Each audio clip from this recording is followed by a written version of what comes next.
Alors, si on s'en tient au strict commentaire de la réglementation, la réflexologie s'adresse plutôt à ce qu'on pourrait appeler le bien-être et la réflexothérapie au traitement. D'ailleurs, la réflexothérapie est réservée, toujours réglementairement, aux professions qui elles-mêmes sont réglementées, médecins, sages-femmes, infirmières, kinés sous contrôle de certaines conditions. Et la réflexologie, elle, est non réglementée et est pratiquée par des gens d'horizons divers, différents, de formations inégales. Ce qui est important, c'est que chacun est un cas particulier. On ne peut pas faire de la généralité. Dans mes cours, je dis vous n'aurez pas de recette. Il n'y a pas de recette. Même si certaines choses sont parfois reproductibles, je ne veux pas qu'il y ait de recette. On a devant soi un être pensant et réfléchissant. Il faut l'analyser en tant que tel, à l'heure H, au jour J, avec son passé, son passif parfois, et puis essayer de trouver la solution du moment. Mais je ne peux pas aller voir l'entraîneur de l'équipe en lui disant, tu vois, je viens de faire 15 bilans de posturologie, voilà les joueurs qui vont jouer aujourd'hui. Hein. Ça n'a pas de valeur. Par contre, toutes ces données sont comparables, non pas au sein d'un groupe, mais chez la même personne dans son évolution. Salut et bienvenue sur le podcast Génération 120 ans. Je suis Liron Samoun et j'ai un objectif très ambitieux. Vivre jusqu'à 120 ans en bonne santé et heureux. Qu'on se le dise, c'est challengeant. Surtout dans le monde actuel où il devient de plus en plus difficile de prendre soin de soi. C'est pour cela que je vous propose qu'on parte à la rencontre, ensemble, de personnes intéressantes qui ont des choses à nous apprendre pour vivre au maximum de son potentiel en bonne santé et ce sur différents plans. Au niveau de son mental, de son corps, de son environnement et de ses relations sociales. Génération 120 ans est une émission destinée aux personnes ouvertes d'esprit, curieuses et désireuses de vivre leur vie au plus haut niveau de leur potentiel.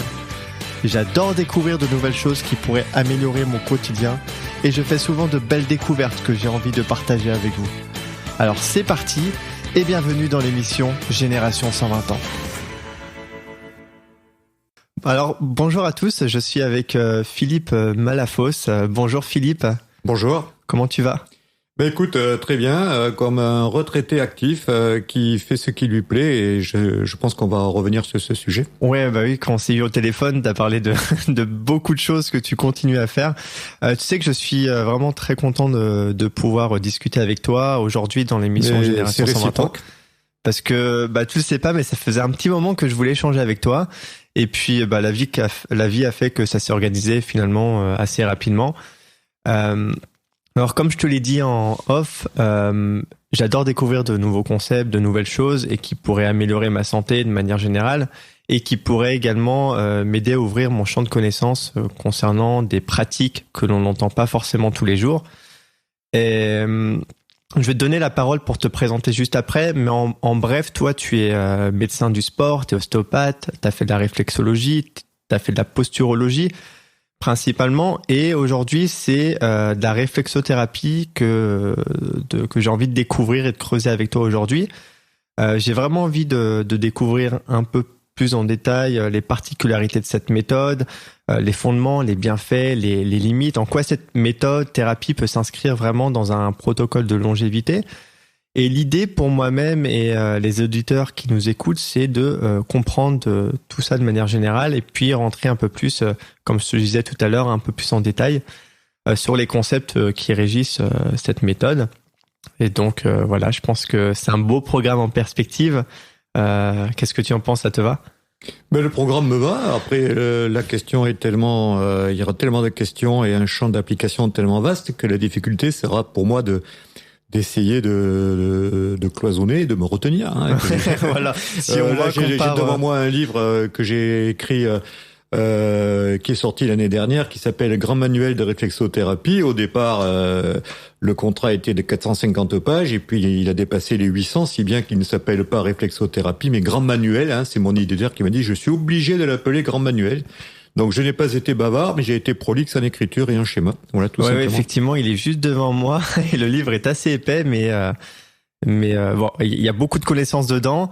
C'est vrai qu'en une émission, on va pas pouvoir tout aborder, mais l'idée c'est vraiment de comprendre un peu les choses de manière générale et toi comment tu l'appréhendes et tu l'utilises et comment un peu tout ça fonctionne. Bon, Philippe, je te laisse te présenter. Je sais que tu as un parcours qui est assez intéressant et te raconter un peu qui tu es, qu'est-ce que tu fais et comment tu es arrivé à faire ce que tu fais en ce moment. Voilà, mais écoute, moi je suis médecin du sport de formation et je pratique toujours la médecine du sport. Alors, maintenant, depuis un an, j'ai cessé toute activité en cabinet, mais je suis en freelance dans certains clubs et certaines entreprises, certaines startups qui s'intéressent à des technologies en rapport avec la médecine du sport, dont on parlera peut-être tout à l'heure. Donc, médecin du sport de base, si tu veux. J'ai vu au début beaucoup de nouveaux examens arriver, de plus en plus sophistiqués, qui étaient les scanners, les IRM, des analyses biologiques très fines qui ont permis à la médecine du sport de faire de gros progrès, mais des progrès seulement sur les diagnostics, c'est-à-dire pouvoir déterminer si une lésion dans un tendon était plutôt à son attache osseuse, à son attache musculaire, dans ce qu'on appelle le milieu, autrement dit le corps du tendon. Alors, les diagnostics étaient super, ils étaient divers, ils étaient beaucoup plus, discriminés qu'à l'époque du début de la médecine du sport, mais les traitements étaient les mêmes. Anti-inflammatoires pour l'inflammation, antidouleur pour la douleur et décontracturants pour les contractures musculaires. Partant de là, quel que soit le diagnostic, on tournait toujours à peu près autour de ce traitement quand ce n'était pas des infiltrations de cortisone dans certains tendons ou articulations pour calmer les douleurs et l'inflammation. Donc je me suis rendu compte que on était anti quelque chose, mais on n'était pas pro la raison de ce quelque chose. Et donc j'ai essayé de réfléchir un petit peu, et puis il faut avoir un peu de chance dans la vie, de rencontrer les bonnes personnes au bon moment. J'ai entendu parler de la mésothérapie, et puis j'ai été en contact avec le docteur Michel Pistor, qui a inventé la mésothérapie. Il a vu que j'étais curieux, il a vu surtout que j'étais curieux, mais surtout que j'étais rigoureux, et d'ailleurs j'ai monté 2 études hospitalières, je travaillais à l'hôpital à Montpellier, au CHU, okay. J'étais même officiellement attaché, et je faisais des études sur des médicaments et des protocoles de mésothérapie, en orthopédie, dans les suites de fractures. Juste une petite parenthèse, tu peux rapidement donner la définition de la mésothérapie? Alors, la mésothérapie, on en parle moins, ça à une époque, elle a eu vraiment le vent en poupe, et ça consiste à injecter dans le derme, pas plus loin que le derme, c'est-à-dire la peau, la peau est composée de l'épiderme et puis du derme. Après, il y a l'hypoderme. On ne va pas dans le muscle, on ne va pas dans les articulations, contrairement, bien sûr, aux infiltrations. Et on injecte de très petites doses de médicaments en regard d'une lésion. Et on s'est rendu compte que, même si c'est injecté dans la peau, ça a une action sur le muscle. Et ça, on va le développer tout à l'heure en réflexothérapie. Donc, ça m'a beaucoup intéressé. Je t'ai dit, je suis devenu chargé de recherche. J'ai fait des recherches hospitalières qui ont montré que ça marchait pas tout le temps. Mais on a pu même faire des études randomisées, et puis on a pu essayer de valider cette technique. Okay. Mais comme toute technique nouvelle, si elle est efficace, au début c'est l'embellie, on est content, c'est fabuleux, et les patients viennent te voir, de plus en plus nombreux, mais de plus en plus compliqués aussi. C'est-à-dire plus en plus compliqué. Le cousin qu'on t'envoie, il n'a pas une simple tendinite, c'est une arthrose sévère qu'il faudrait quasiment opérer, des pathologies de plus en plus complexes. Okay. Qui sont en échec avec les autres thérapeutiques et qui d'un coup, on leur dit, mais tu devrais voir tel médecin qui pratique un truc de nouveau et on pourrait peut-être essayer. Voilà. Et donc, les pathologies devenant de plus en plus compliquées et anciennes, oui. J'avais de moins bons résultats. Donc, il a fallu essayer de continuer. J'ai continué. J'ai fait des études d'ostéopathie que j'ai continué très longtemps pour devenir maintenant enseignant à la faculté de médecine de Montpellier en ostéopathie. L'ostéopathie, mais on peut pas en faire tout le temps, parce qu'il y a des gens, il existe ce qu'on appelle des contre-indications. Par exemple, quelqu'un qui a une fracture, on peut pas le manipuler. Quelqu'un dont on peut suspecter qu'il a une maladie grave, on peut pas non plus le manipuler. Et j'avais plus d'alternative. Alors l'ostéopathie m'a ramené encore une clientèle. Et puis sur cette clientèle de plus en plus compliquée, je reviens, le cursus est le même. eh bien, je me suis rendu compte que je commençais à nouveau à avoir des échecs, parce que les pathologies étaient de plus en plus lourdes. Et à ce moment-là, j'ai rencontré quelqu'un qui pratiquait la posturologie et la réflexothérapie. C'était le docteur René Bourdiol qui a écrit des livres. Si tu tapes René Bourdiol sur Google, tu vas voir... ça a été un des pionniers de la podologie posturale. Ça a été un des pionniers de la réflexothérapie.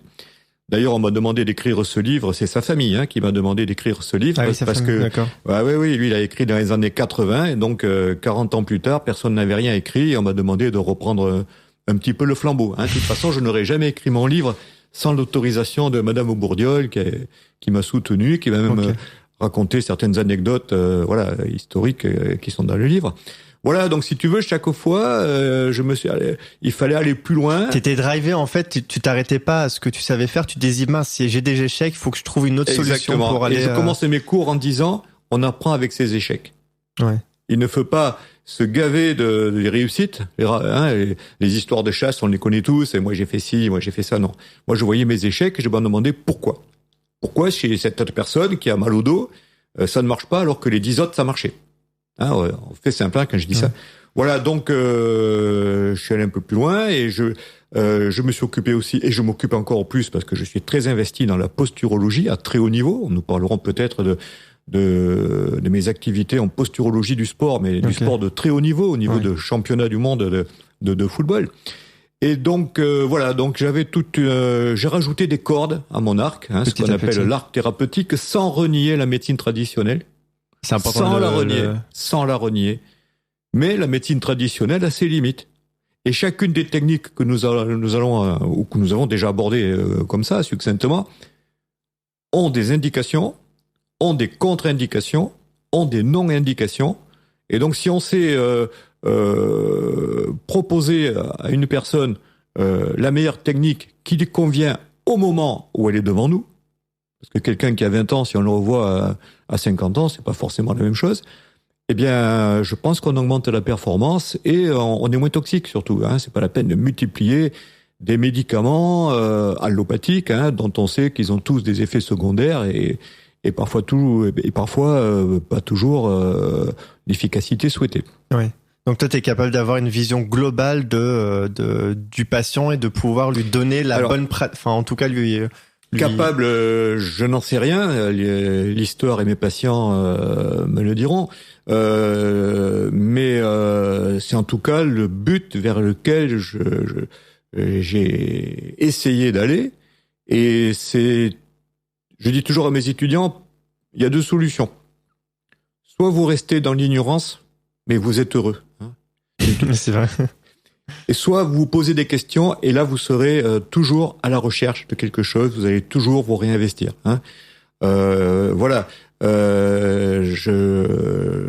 J'essaye toujours d'égayer un petit peu mes cours. Alors je leur dis, vous savez, quand on est médecin, quand on sort des études de médecine, il y a plusieurs stades. Il y a le stade de l'incompétence inconsciente. C'est le meilleur. C'est-à-dire que tu es médecin, mais tu es frais et moulu, tu sais pas tout. En général, quand tu sors de la fac, honnêtement, tu ne sais rien. Et tu as des échecs, le gars, il a 35 ans, il vient te voir, il fait un arrêt cardiaque. Bon, mais tu dis à la famille, écoutez, j'ai fait ce que j'ai pu, c'est le cœur, mais le soir tu dors bien, etc. C'est l'incompétence inconsciente, on est heureux, quoi. On est heureux, on part en week-end, on ferme le soir à 8h et on oublie jusqu'au lendemain. Et puis, on peut rester toute sa vie à cette phase. Il y a la phase suivante. C'est l'incompétence consciente. Là, tu te dis, écoute, cette personne, elle est venue me voir, elle a une entorse de cheville, ça dure 3 semaines, une entorse. Et là, ça fait 2 mois qu'elle a mal à sa cheville, quoi. Qu'est-ce qui se passe? Alors, on va dans les bouquins, alors on va sur les forums. Quand j'ai commencé, il n'y avait pas de forum. Enfin, on va sur des forums. On va se perfectionner, on va suivre des formations, et là on se rend compte que je peux avancer un petit peu dans le diagnostic et mon approche. Donc là c'est le stade de l'incompétence consciente. Mode explorateur. Après tu passes au 3e stade.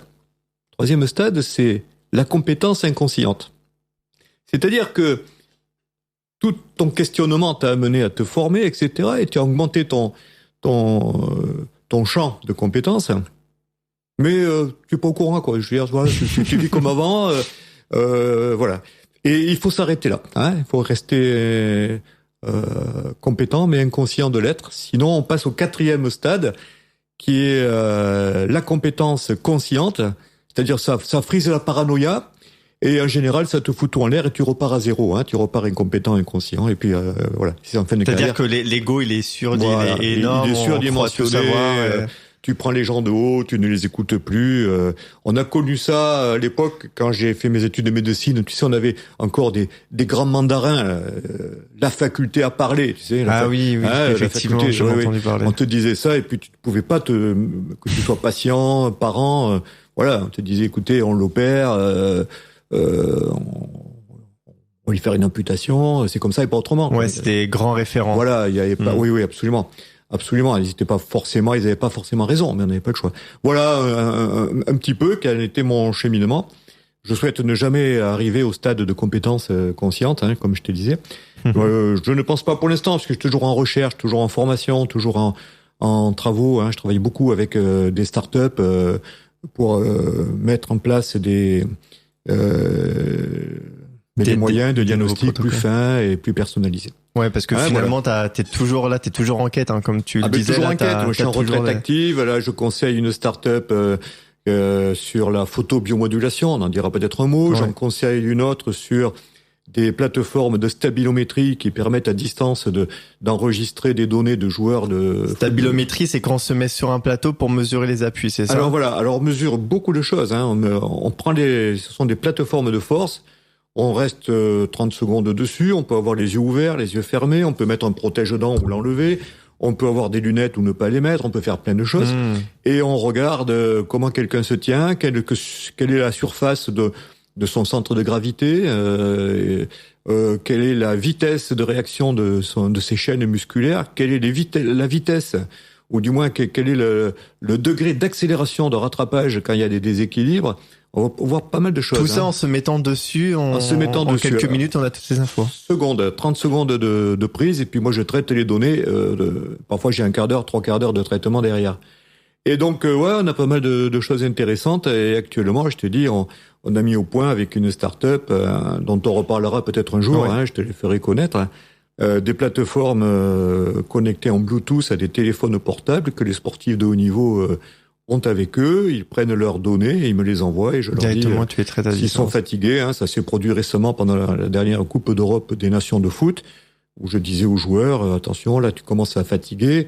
Alors, quand on est fatigué en sport, tu me diras c'est normal, sauf que il y a fatigue et fatigue, il y a fatigue générale classique, et puis il y a fatigue qui peut toucher le système musculaire et engendrer des blessures.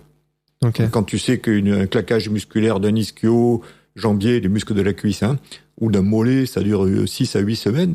Voilà. Ouais, si ça t'arrive en plein tournoi de Coupe d'Europe qui dure lui-même 6 semaines, c'est foutu, quoi. Ouais. Voilà. Donc, il y a ça. Et puis, je suis aussi conseiller scientifique, toujours dans le même esprit, d'une start-up, avec laquelle je développe des lunettes de réalité virtuelle pour analyser les mouvements des muscles des yeux, hein, et leur vitesse. Alors ça m'intéresse parce que je m'occupe des commotions cérébrales dans le rugby. Hein. Donc c'est lié, les commotions avec les commotions modifient beaucoup de paramètres au niveau du cerveau, avec un marqueur qui est touché dans 90% des cas, c'est les muscles des yeux. Ok. Et j'ai fait faire, je suis enseignant à la fac dans plusieurs diplômes, j'ai fait faire 2 mémoires cette année à des élèves étudiants en orthopsie qui terminaient leurs études en 3e année, et dont j'étais le directeur de mémoire. Et nous avons analysé les commotions cérébrales que j'avais eu l'occasion de suivre depuis 3 ou 4 ans au sein du club de rugby de Montpellier Hérault Rugby. Et ils ont retrouvé les mêmes statistiques que les auteurs américains dans le football américain. Et c'est-à-dire que 90 à 92% des sportifs commotionnés présentent dans les suites de leur commotion des altérations de ce qu'on appelle l'oculomotricité, autrement dit les réactions des muscles oculomoteurs. Voilà. Commotion, c'est quand on a, juste pour expliquer en 2-3 mots, c'est quand il y a un blocage La commotion, c'est un choc au niveau du crâne pas forcément suivi de KO d'ailleurs, qui fait qu'il y a un mouvement intracrânien du cerveau, puisque le cerveau est un peu plus petit que la boîte crânienne. Hein. Donc il y a un mouvement, il se cogne contre les parois, le cerveau va gonfler, et voilà. Okay, il y a des phénomènes neurologiques, de perte d'équilibre, oculomotricité, etc. Okay. Et surtout, on n'a pas intérêt à remettre le sportif dans le jeu, d'où tous les moyens dont je viens de parler, avec on faisait un examen qui était clinique, donc visuel, et donc dès lors que un praticien va intervenir, ça devient praticien dépendant. Et on essaye de plus en plus de sortir de la dépendance du praticien, de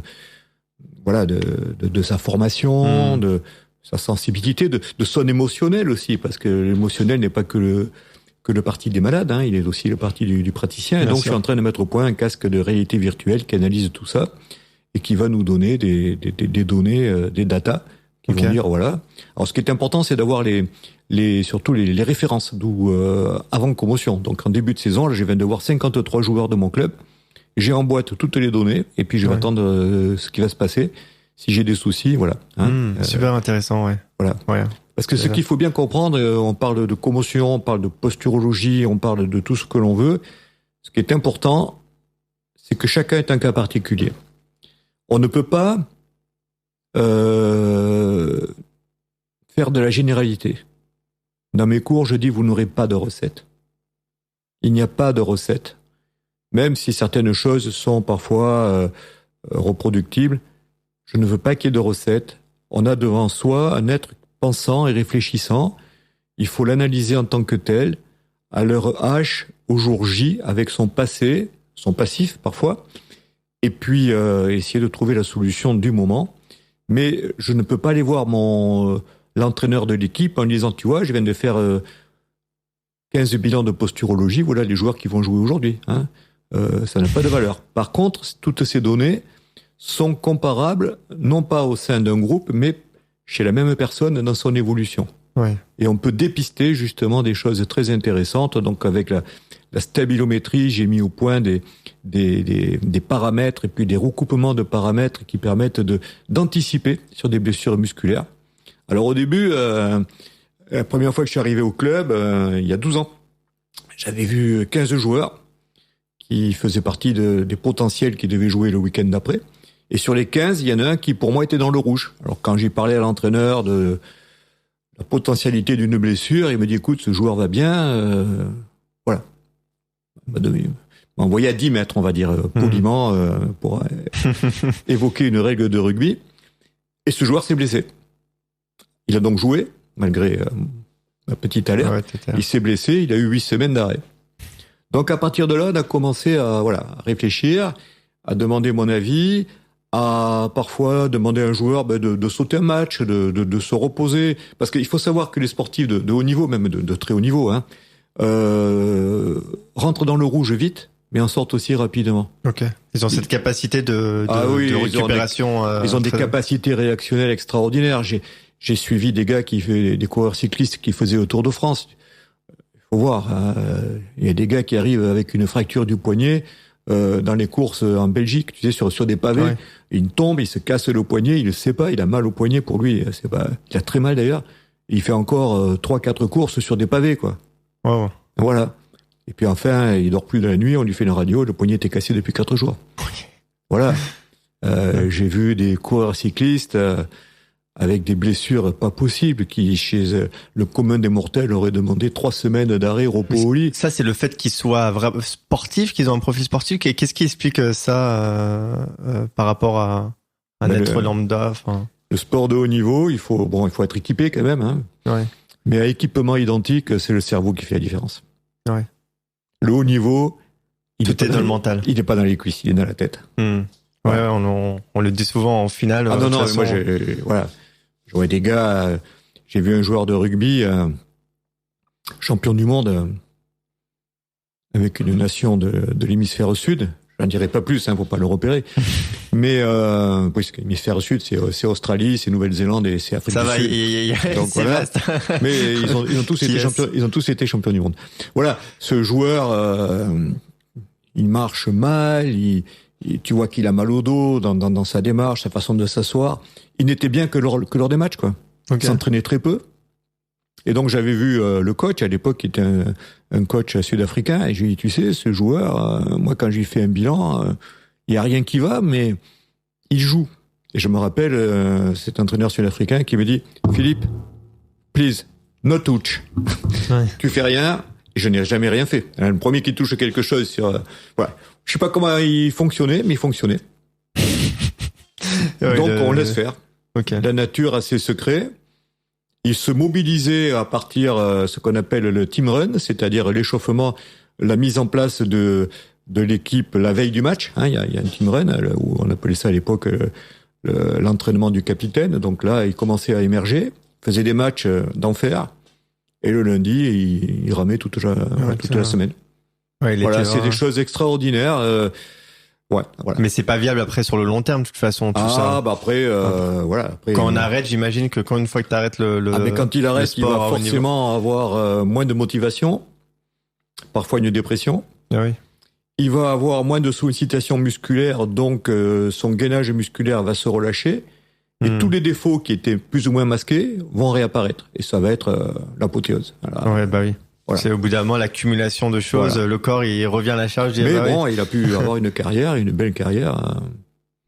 Ouais. Donc l'esprit, justement, on parle de réflexothérapie. Réflexothérapie, c'est l'utilisation de voies neurologiques, hein, bien sûr. Bah super. Bah justement, tu fais une belle transition avec donc.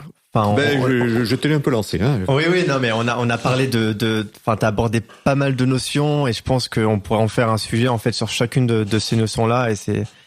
Enfin, du peu que j'ai parlé avec toi avant, c'était passionnant. Aujourd'hui, on va se cantonner à la réflexothérapie.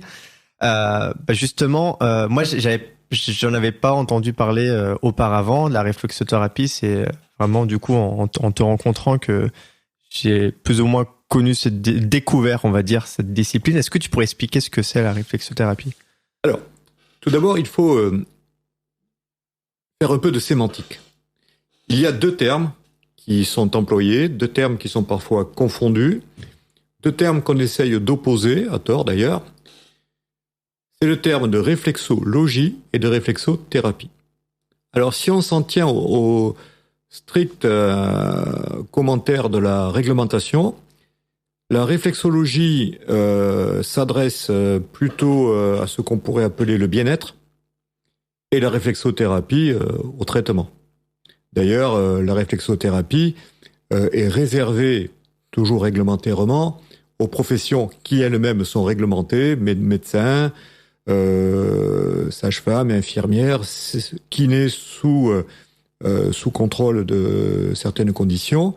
Et la réflexologie, elle, est un peu non réglementée et est pratiquée par des gens d'horizons divers, différents, de formations inégales. Oui. Alors, actuellement, nous militons dans certains regroupements professionnels de professions réglementées et non réglementées pour une certaine reconnaissance de la réflexologie, hein, c'est-à-dire les non-médecins. Mais pour que ceci soit reconnu, encore faut-il que la formation et les formations proposées soient assez unifiées et conséquentes. Oui. Donc on parle de réflexothérapie. Alors qu'est-ce que c'est que la réflexothérapie ? Oui. Ou la réflexologie, hein, peu importe. Parce que, juste petite parenthèse, moi quand je pense à réflexologie, bah forcément je vois le pied avec tous les images et donc massage de pied, mais je sais que ça va au-delà de ça. Si tu prends mon livre, j'ai traité le pied en dernier, parce que je n'ai pas voulu que le lecteur se rue sur le pied, puisque le pied, bien entendu, est une zone très riche en zone réflexe, mais il n'y a pas que le pied. Il y a l'oreille, ça s'appelle l'auriculothérapie. Alors, je n'ai pas traité l'auriculothérapie dans mon livre, parce que l'auriculothérapie, c'est un livre entier. Hein. Alors, l'auriculothérapie, on va dire grossièrement, l'acupuncture de l'oreille, c'est français.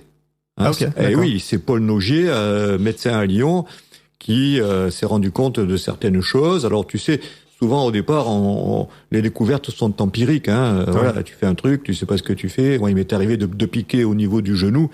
Ça a pas soulagé le genou. Là, il m'a dit, mais ça m'a soulagé le gros orteil, où il y avait de l'arthrose. Et puis, je me suis rendu compte que j'avais piqué en mésothérapie localement et que j'avais touché un point réflexe qui soulageait à distance. Excellent. Et voilà. Et ça, il faut savoir aussi avoir une certaine vertu, c'est-à-dire le sens de l'observation. Une intuition aussi, non, un peu. Non, observation plus. L'observation, de dire tiens, il a plus mal au pied, mais pourquoi? Alors on va chercher et un jour on trouve. Voilà. Oui. Et donc donc le pied vraiment en dernier, parce que il y a pas. Oui, parce que l'oreille, il y a les. J'ai voulu tout expliquer. Alors pour en terminer avec réflexothérapie et réflexologie, donc nous essayons moi je travaille avec des gens qui sont réflexologues, qui ont fait des écoles de réflexologie, avec des revues qui éditent les travaux des uns et des autres. Et plutôt que de prôner une certaine ségrégation, une certaine discrimination, voire de mettre des barrières infranchissables, on essaye au contraire, puisque les personnes qui veulent faire de la réflexologie en feront de toute façon, autant qu'ils la fassent bien, et autant que nous, médecins, gens qui ont été formés à certaines notions, mais nous essayons de leur donner. D'ailleurs, mon livre, le cahier des charges, on va dire, de mon éditeur, c'était qu'il soit accessible à toute personne possédant le baccalauréat. Ce que j'allais te demander, tout le monde, c'est pas juste pour les professionnels, c'est particulier comme professionnel. Il m'a dit, c'est les éditions Duno, hein. L'édition Duno, c'est, on va dire, le volet scientifique du groupe Hachette. Ok, je vois, ouais. Voilà. Je vois Duno. On va faire un livre scientifique, c'est leur truc, mais quelqu'un qui a le bac doit le lire. Ok. Alors d'ailleurs, je vais te dire qu'au niveau de la rédaction du livre, moi je l'ai rédigé. Il a été relu par mon épouse qui est orthophoniste pour après en rediscuter certaines mises en forme, etc.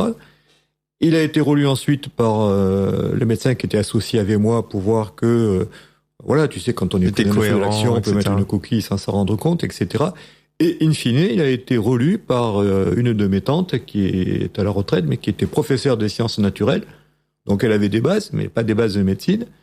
Et elle me disait, attention, cette phrase est un peu compliquée pour quelqu'un qui n'est pas médecin, et je la remettais dans l'axe. Donc voilà, il y a eu tout ce travail, il a été lu à peu près 6 fois. Hein. Ok. Voilà, 800 pages 6 fois. Oui, c'est un gros bavé, quoi. Voilà. Okay. Et donc, quand on dit que réflexologie, réflexothérapie, il faut faire un certain œcuménisme, mais pas à n'importe quel prix.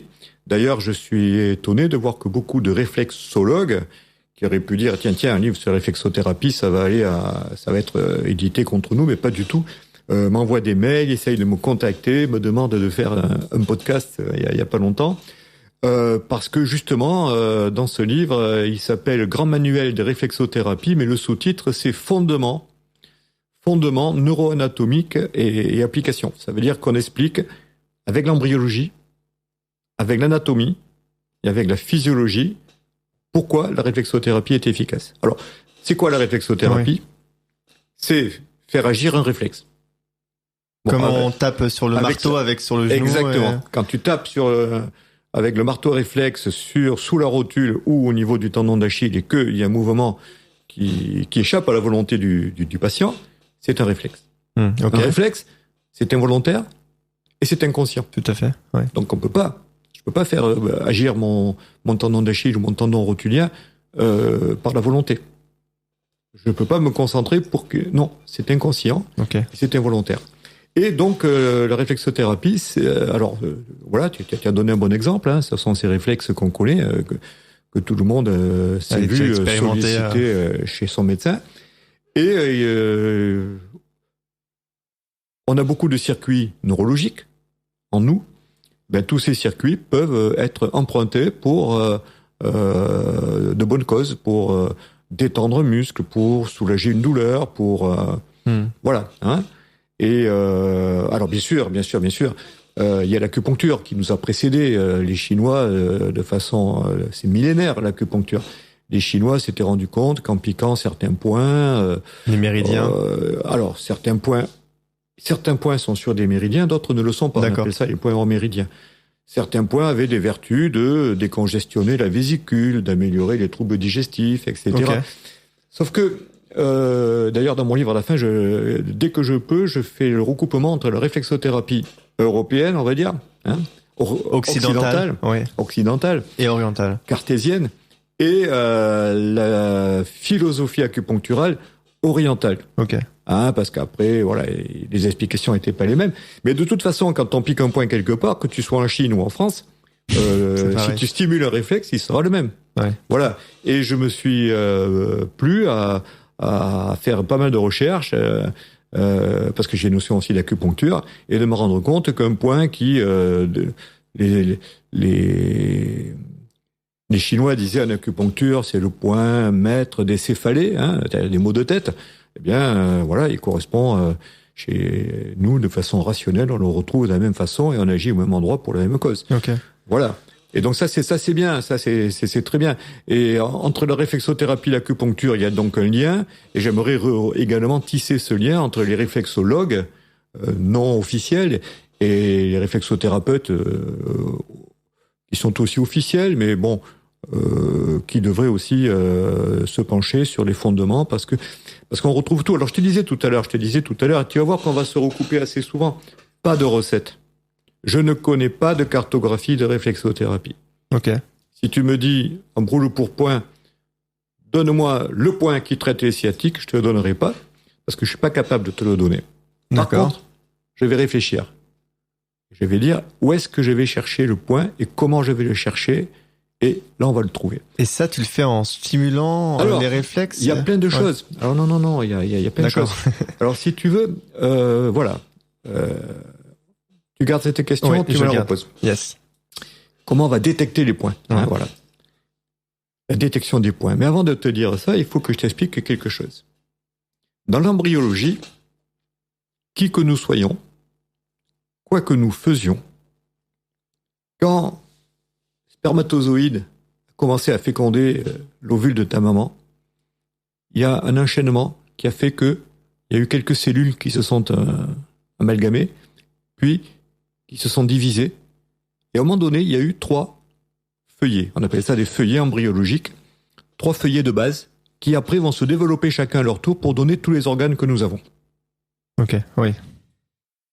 Le premier feuillet s'appelle l'endoderme. C'est celui qui va former tout notre système nutritionnel, nutritif, digestif, bien entendu, le foie, tout ça, les intestins, mais également le poumon, parce qu'on se nourrit d'oxygène. Oui. Endoderme. 1. Le deuxième, c'est l'ectoderme. Et ça, l'ectoderme, il va fournir 2 sortes de tissus. Le tissu nerveux, le cerveau, mais également tous les nerfs périphériques qui vont dans nos doigts et dans nos pieds, mais également les nerfs végétatifs, ortho et parasympathiques. Mais en plus du système nerveux, ce fameux feuillet ectoderme va fournir l'épiderme. Ok. Autrement dit, la partie la plus superficielle de la peau. La plus superficielle, ouais, tout à fait. Donc l'embryologie nous dit quoi? Que nos nerfs et notre peau sont issus du même feuillet embryologique. Sinon, la réflexothérapie n'existerait pas. Ok. Nous avons déjà ce lien embryologique. Les nerfs, la peau. Ouais. À partir de là. C'est parti. Ok.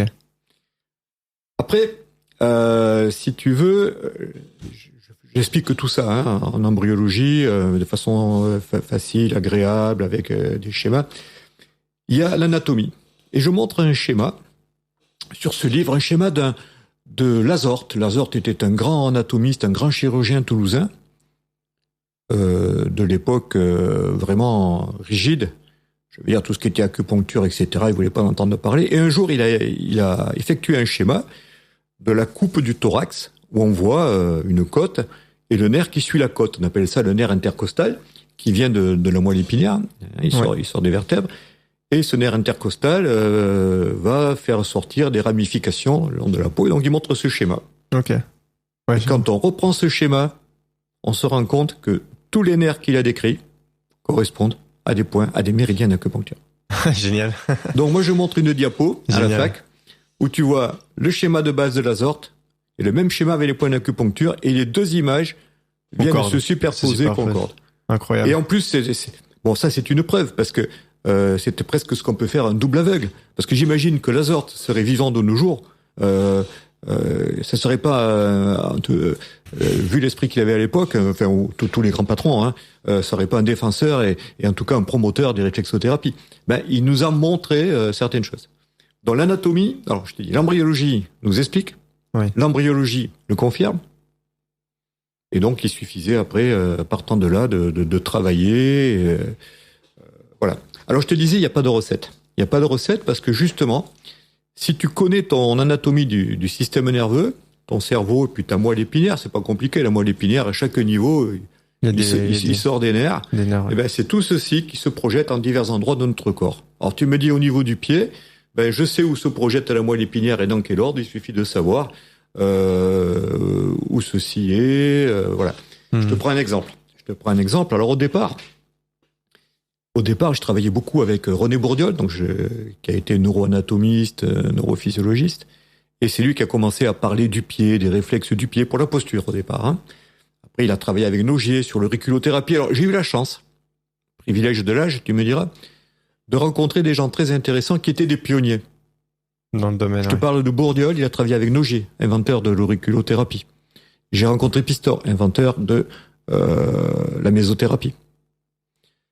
Donc, Bourdiol est celui qui, au niveau a trouvé ce qu'on appelle les somatotopies. Autrement dit, le dessin de notre corps sur d'autres endroits. Par exemple, dans la main, il y a une projection du corps en entier. Dans le pied également. Et en fait, il l'a trouvé à partir de l'oreille, figure-toi, puisqu'il travaillait avec Nogier, l'auriculothérapie. Alors à l'époque, on parlait de point maître. Il y avait dans l'oreille un endroit, le point maître des maux de tête. Et puis de l'autre côté, le point maître des sciatiques. Et il fallait apprendre tout ça, tu vois. Le point maître. C'est-à-dire qu'en parlant, c'est quand on touche, ça agit sur la part. Okay. Alors, voilà. Très intéressant. On a une action sur la pathologie, bien sûr. On peut avoir. Pas toujours. Et on était obligé d'apprendre tout ça. Et Bourdiol avait été en Allemagne. Bon, à l'époque, moi j'ai eu la chance que tous ces gens-là nous rapatrient les informations en France.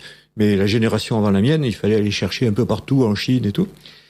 Et il s'était rendu compte, au cours de certaines conférences, qu'il y avait une certaine logique dans certains propos. Et un jour, et ça c'est son épouse qui me l'a raconté, il rentrait d'Allemagne en voiture, et tout d'un coup, l'électrochoc. Quand on regarde une oreille, si le point des sciatiques est en haut de l'oreille, et le point des maux de tête est en bas, il a eu l'idée, et je le mets dans mon livre, de prendre un fœtus, l'image d'un fœtus, de l'inverser la tête en bas. Et ça match. Comme il est dans le ventre, et ça match. Autrement dit, après tu me dis ce que tu veux, tu me dis oui. J'ai mal au dos, au dorsal. Eh bien, les dorsales, c'est entre les deux, c'est entre les sciatiques. Et ça correspondait très bien. Donc on a gagné un temps fou. Plutôt que de tout apprendre, on a plutôt essayé de comprendre. Donc il a mis au point ça, il a transmis d'ailleurs à Nogier. Et donc, il y a eu, je te montrerai tout à l'heure le schéma, hein, ça match impeccable, c'est le terme. Du coup, juste avec l'oreille, en fait, tu peux travailler sur tout le... Voilà, alors après on va voir. Okay. On va revenir à l'embryologie, justement.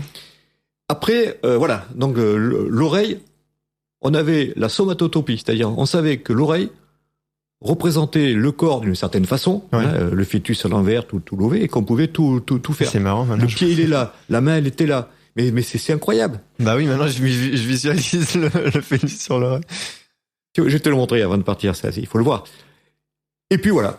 Et puis il a commencé à s'occuper de réflexothérapie en général, et pareil, au niveau du pied, vers les orteils, il y avait les points des maux de tête. Et vers le talon, les points des sciatiques. Eh ben, il a pas mis longtemps pour matcher, il s'est dit, mais attends, ce que j'ai découvert pour l'oreille, c'est pareil au niveau du pied. Et on l'a pareil dans la main. On l'a pareil sur l'épaule, on l'a pareil sur la hanche, on l'a pareil dans le dos, on l'a pareil sur le crâne. Voilà, là, c'est fabuleux. Alors. Donc, sur chaque membre, en fait, on a plus ou moins le même pattern qui va faire que, on va agir sur les différents. Tout ne se projette pas n'importe comment et n'importe où. Donc, j'ai deux choses à préciser. Le point unique n'existe pas. Et comment te dire, le point unique n'existe pas. Il faut rester rigoureux et je rajouterai une troisième chose. Le point n'existe que s'il a une pathologie. Je reviens. Pourquoi le point unique n'existe pas? Il existe. On peut traiter, tu vas me dire, j'ai une sciatique. Je peux te traiter le pied. On verra comment. Je peux te traiter l'oreille, je peux te traiter dans la main, je peux te traiter en bas du dos, nerf sciatique par-delà, ça marche. Mais ça marche pas longtemps. Il faut 3 points. 3 points. 3 points qui correspondent à nos 3 tissus embryologiques. On revient à ce que tu disais tout à l'heure. Okay. 3 points, et c'est ce que j'ai écrit. Alors, c'est pas moi qui l'ai trouvé, hein, c'est Bourdieu qui l'avait, et tous les précurseurs. La règle des 3 tissus. On va mettre 3 points. 1 sur le tronc, soit devant, le ventre ou le thorax, ou derrière, dans le dos. Ça, c'est, on a dit tout à l'heure, tout ce qui est nutritif, c'est l'endoderme. Oui. 1 au niveau du crâne, alors soit dans l'oreille, soit sur le crâne. C'est l'ectoderme, le crâne. Et le 3e tissu dont on n'a pas parlé, qui a été improprement, qui a été qualifié de mésoderme. Alors méso, c'est mezzo, ça veut dire c'est au milieu, ça remplit tout le reste. Non, c'est pas qu'un tissu de remplissage, c'est les membres. Et donc il faut un tissu mésodermique. Et il faut ne pas l'oublier et le traiter. Donc en général, on fait 3 points. Ok. Et 3 points, c'est 3 entrées, crâne, tronc et périphérie au niveau des membres. Et si on traite les 3 tissus, on a de bien meilleurs résultats. Sinon, comme je dis, le feu couvre sous la cendre dans un des feuillets et va rallumer le problème. Voilà. Okay. Hein, c'est une façon de le dire, ouais. Mais voilà. Okay. Après, ce qu'il faut savoir, et on va en venir à la détection, c'est qu'il n'y a pas de recette. Que le point d'acupuncture, il n'existe pas vraiment. Il existe plutôt une zone d'acupuncture ou de réflexo. C'est pas ponctuel, c'est une zone, ça j'avais démontré, de 5 mm à peu près de diamètre. Et que cette zone réflexe, on va dire, n'existe que s'il y a une pathologie dessous.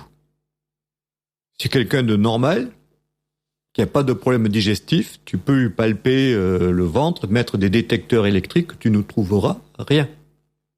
Il n'est pas activé ou il existe. Il n'est pas activé. C'est physiologique. Hein, la physiologie, c'est quand tout se passe bien. La réflexologie ou la réflexothérapie ne peut pas détecter des phénomènes normaux. Il faut qu'il y ait une pathologie. C'est intéressant ça. Et oui, ça c'est très intéressant. Ok.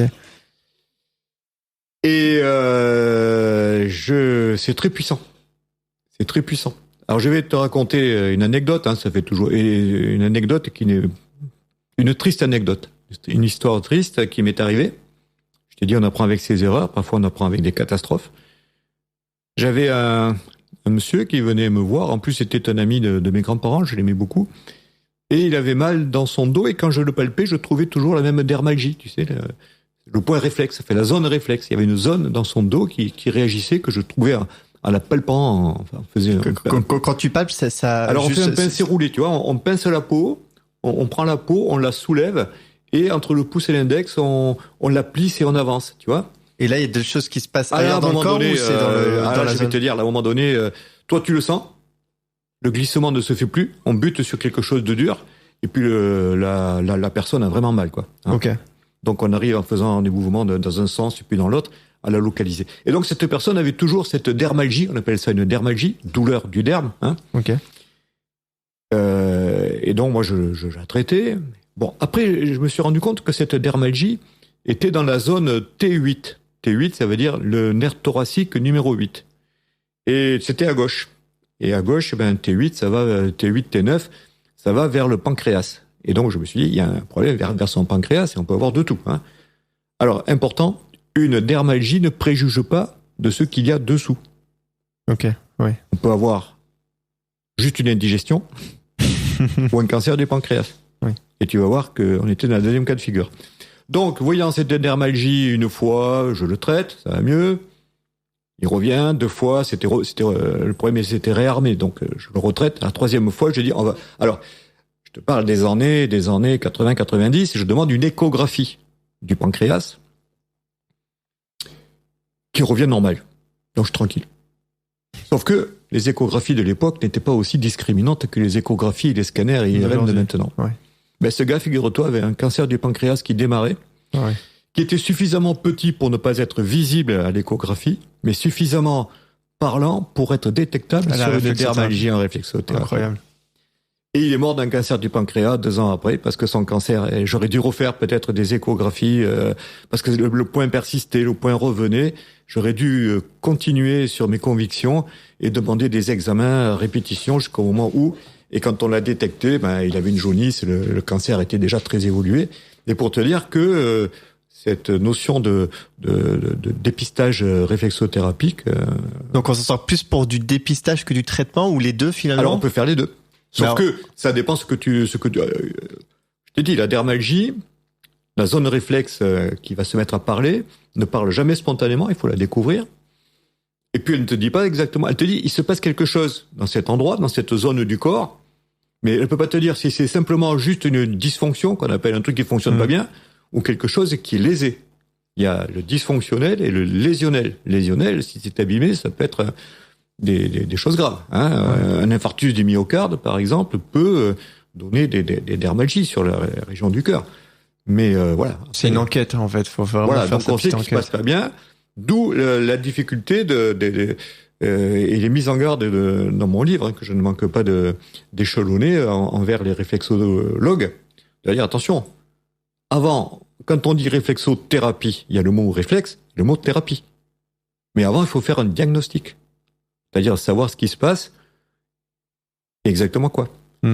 S'il y a rien de grave, on peut toujours faire tout ce qu'on veut derrière. Au contraire, ça marche bien. Mais il faut pas passer à côté de quelque chose de grave. Par exemple, quelqu'un qui va arriver avec une douleur d'appendicite, eh bien, si on lui fait de la réflexothérapie sur le point d'appendicite, on peut le calmer, Mais l'appendice, l'infection appendiculaire va continuer.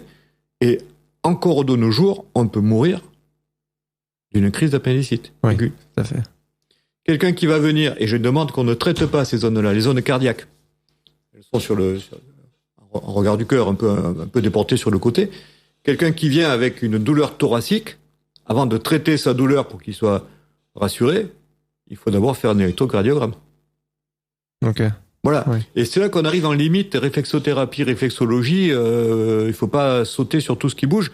Quelqu'un qui va sonner à la porte d'un réflexologue, il faut pas lui proposer un traitement en réflexe sans savoir ce qu'il y a derrière.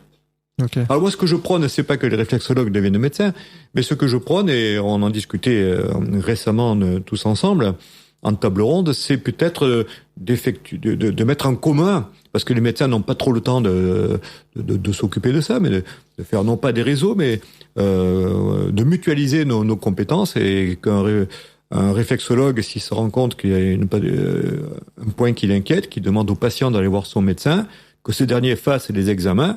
Si la voie est libre, on continue une réflexologie. Et si la voie est un peu douteuse, on approfondit le bilan, tu vois. J'ai une question par rapport au cas du cancer du pancréas. Tu crois que si tu le savais, ça peut partir avec le traitement, ou non. Le traitement, non. Là, il fallait s'arrêter de traiter et passer la main. Ok, d'accord. Il fallait passer la main. Ouais. Mais à l'époque, on n'avait pas les moyens évolués de maintenant, quoi. Ouais, ok. J'avais pensé, j'avais fait une écho, mais presque trop tôt. Trop tôt, ok. Ouais.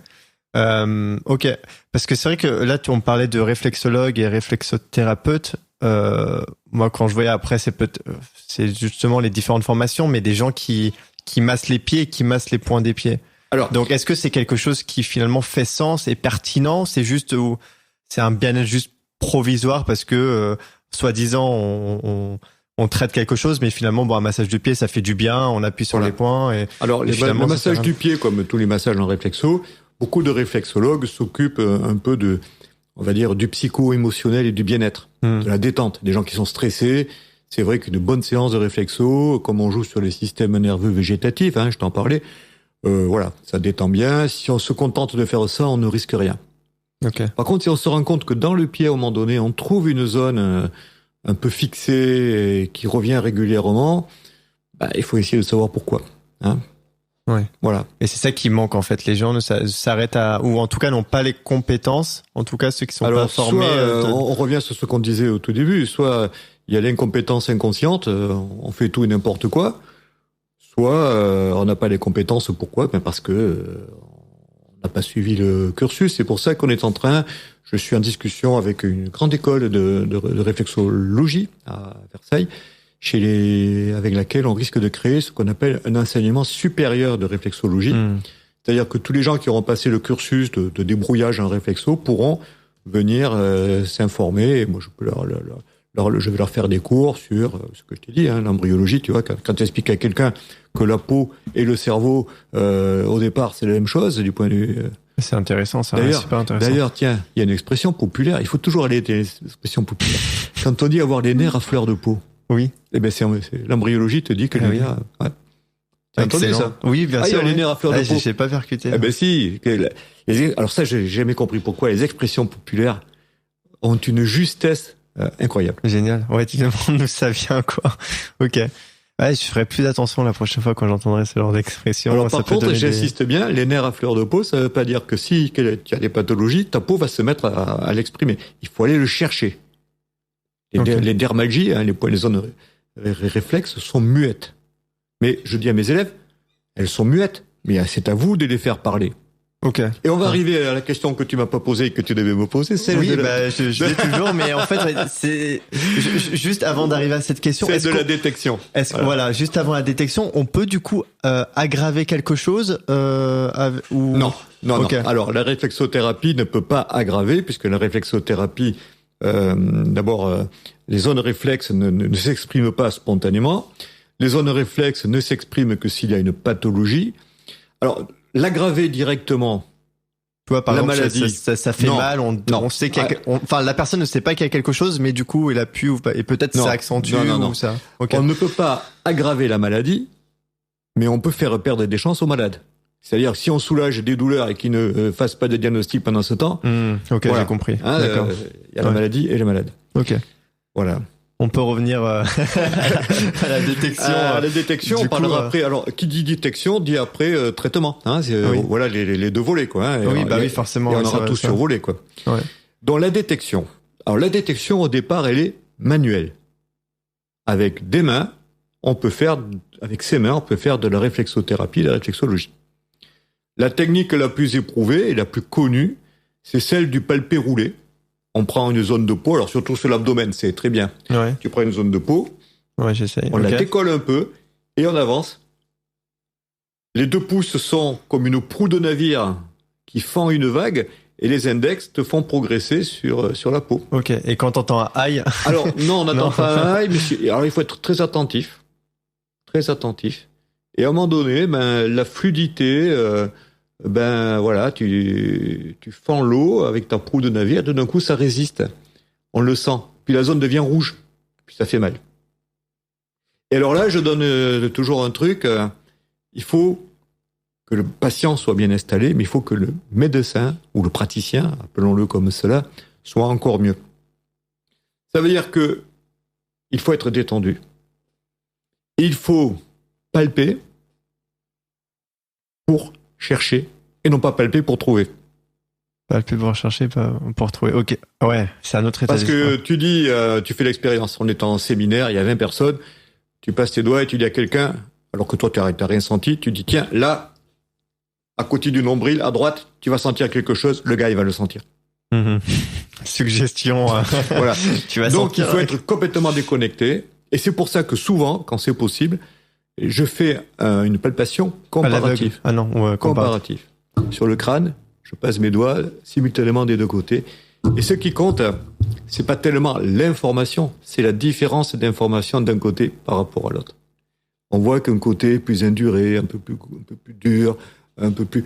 Voilà, il faut le passer, il y a des techniques, il y a des zones... Il faut être très sensible, en fait, très à l'écoute, du coup. Il faut être à l'écoute. Ouais, très à l'écoute. Il faut être bien installé, hein. Si tu es installé avec tes bras qui te font mal, les épaules trop hautes, tu peux pas. Non, parce qu'à ce moment-là, toi, tu perçois pas. Par contre, tu ressens des douleurs. Hein, donc voilà. Idéalement, il faut faire un massage avant, comme ça, après. Voilà. Donc. Et tu fais ça sur tout le corps, alors de la tête aux pieds. Non. Alors toutes les zones ne se prêtent pas à ce fameux palpé roulé. Donc si tu veux, ça va dépendre pourquoi les gens viennent. C'est quelqu'un qui te dit, moi j'ai des troubles digestifs. Tu vas lui faire un palpé roulé sur, tu vas trouver la vésicule, tu vas trouver le gros intestin, tu vas trouver, quelqu'un te dit, moi j'ai des constipations opiniâtres, tu vas faire tout l'abdomen, mais ça se passe toujours sur l'abdomen. Ouais. Après, tu peux le confirmer au niveau du crâne ou au niveau du pied. Alors, au niveau du pied, faire un palpé roulé, mon pauvre, c'est pas possible. La peau est collée. Et là, Et ça a été une trouvaille de Bourdiol, René Bourdiol, dont je t'ai parlé tout à l'heure, et dont j'étais le chargé de recherche. Ah oui, je t'ai pas dit. J'étais le chargé de recherche de René Bourdiol, et il m'appelait son bras gauche. Alors ça faisait toujours sourire quand il me présentait les interlocuteurs, qui disaient tiens, c'est le bras gauche. Sauf qu'il était gaucher. Il précisait aussitôt après, je vous présente mon bras gauche, mais j'ai oublié de vous dire que j'étais gaucher. Donc ça me revalorisait. Voilà. Donc il a mis au point ce qu'on appelle le cristal. Alors le cristal, il faut passer l'ongle du praticien à l'envers, le long d'une bordure osseuse, tu vois, au niveau du pied. Ah oui, ok, ouais. Hein, on le passe comme ça, et à un moment donné, il y a quelque chose qu'on appelle un cristal, parce que c'est guère plus grand qu'un grain de sable. L'ongle l'accroche et le patient le sent. Alors là, il le sent très fort. Ah oui? Ah, il le sent très fort. Et on a trouvé la zone ou le point de réflexothérapie. Attends, je suis très curieux par rapport à ça. Donc, il passe avec l'ongle fort, non, doucement, et ça suffit. Et dès qu'il accroche avec quelque chose, on accroche, et puis ça correspond. La personne le sent.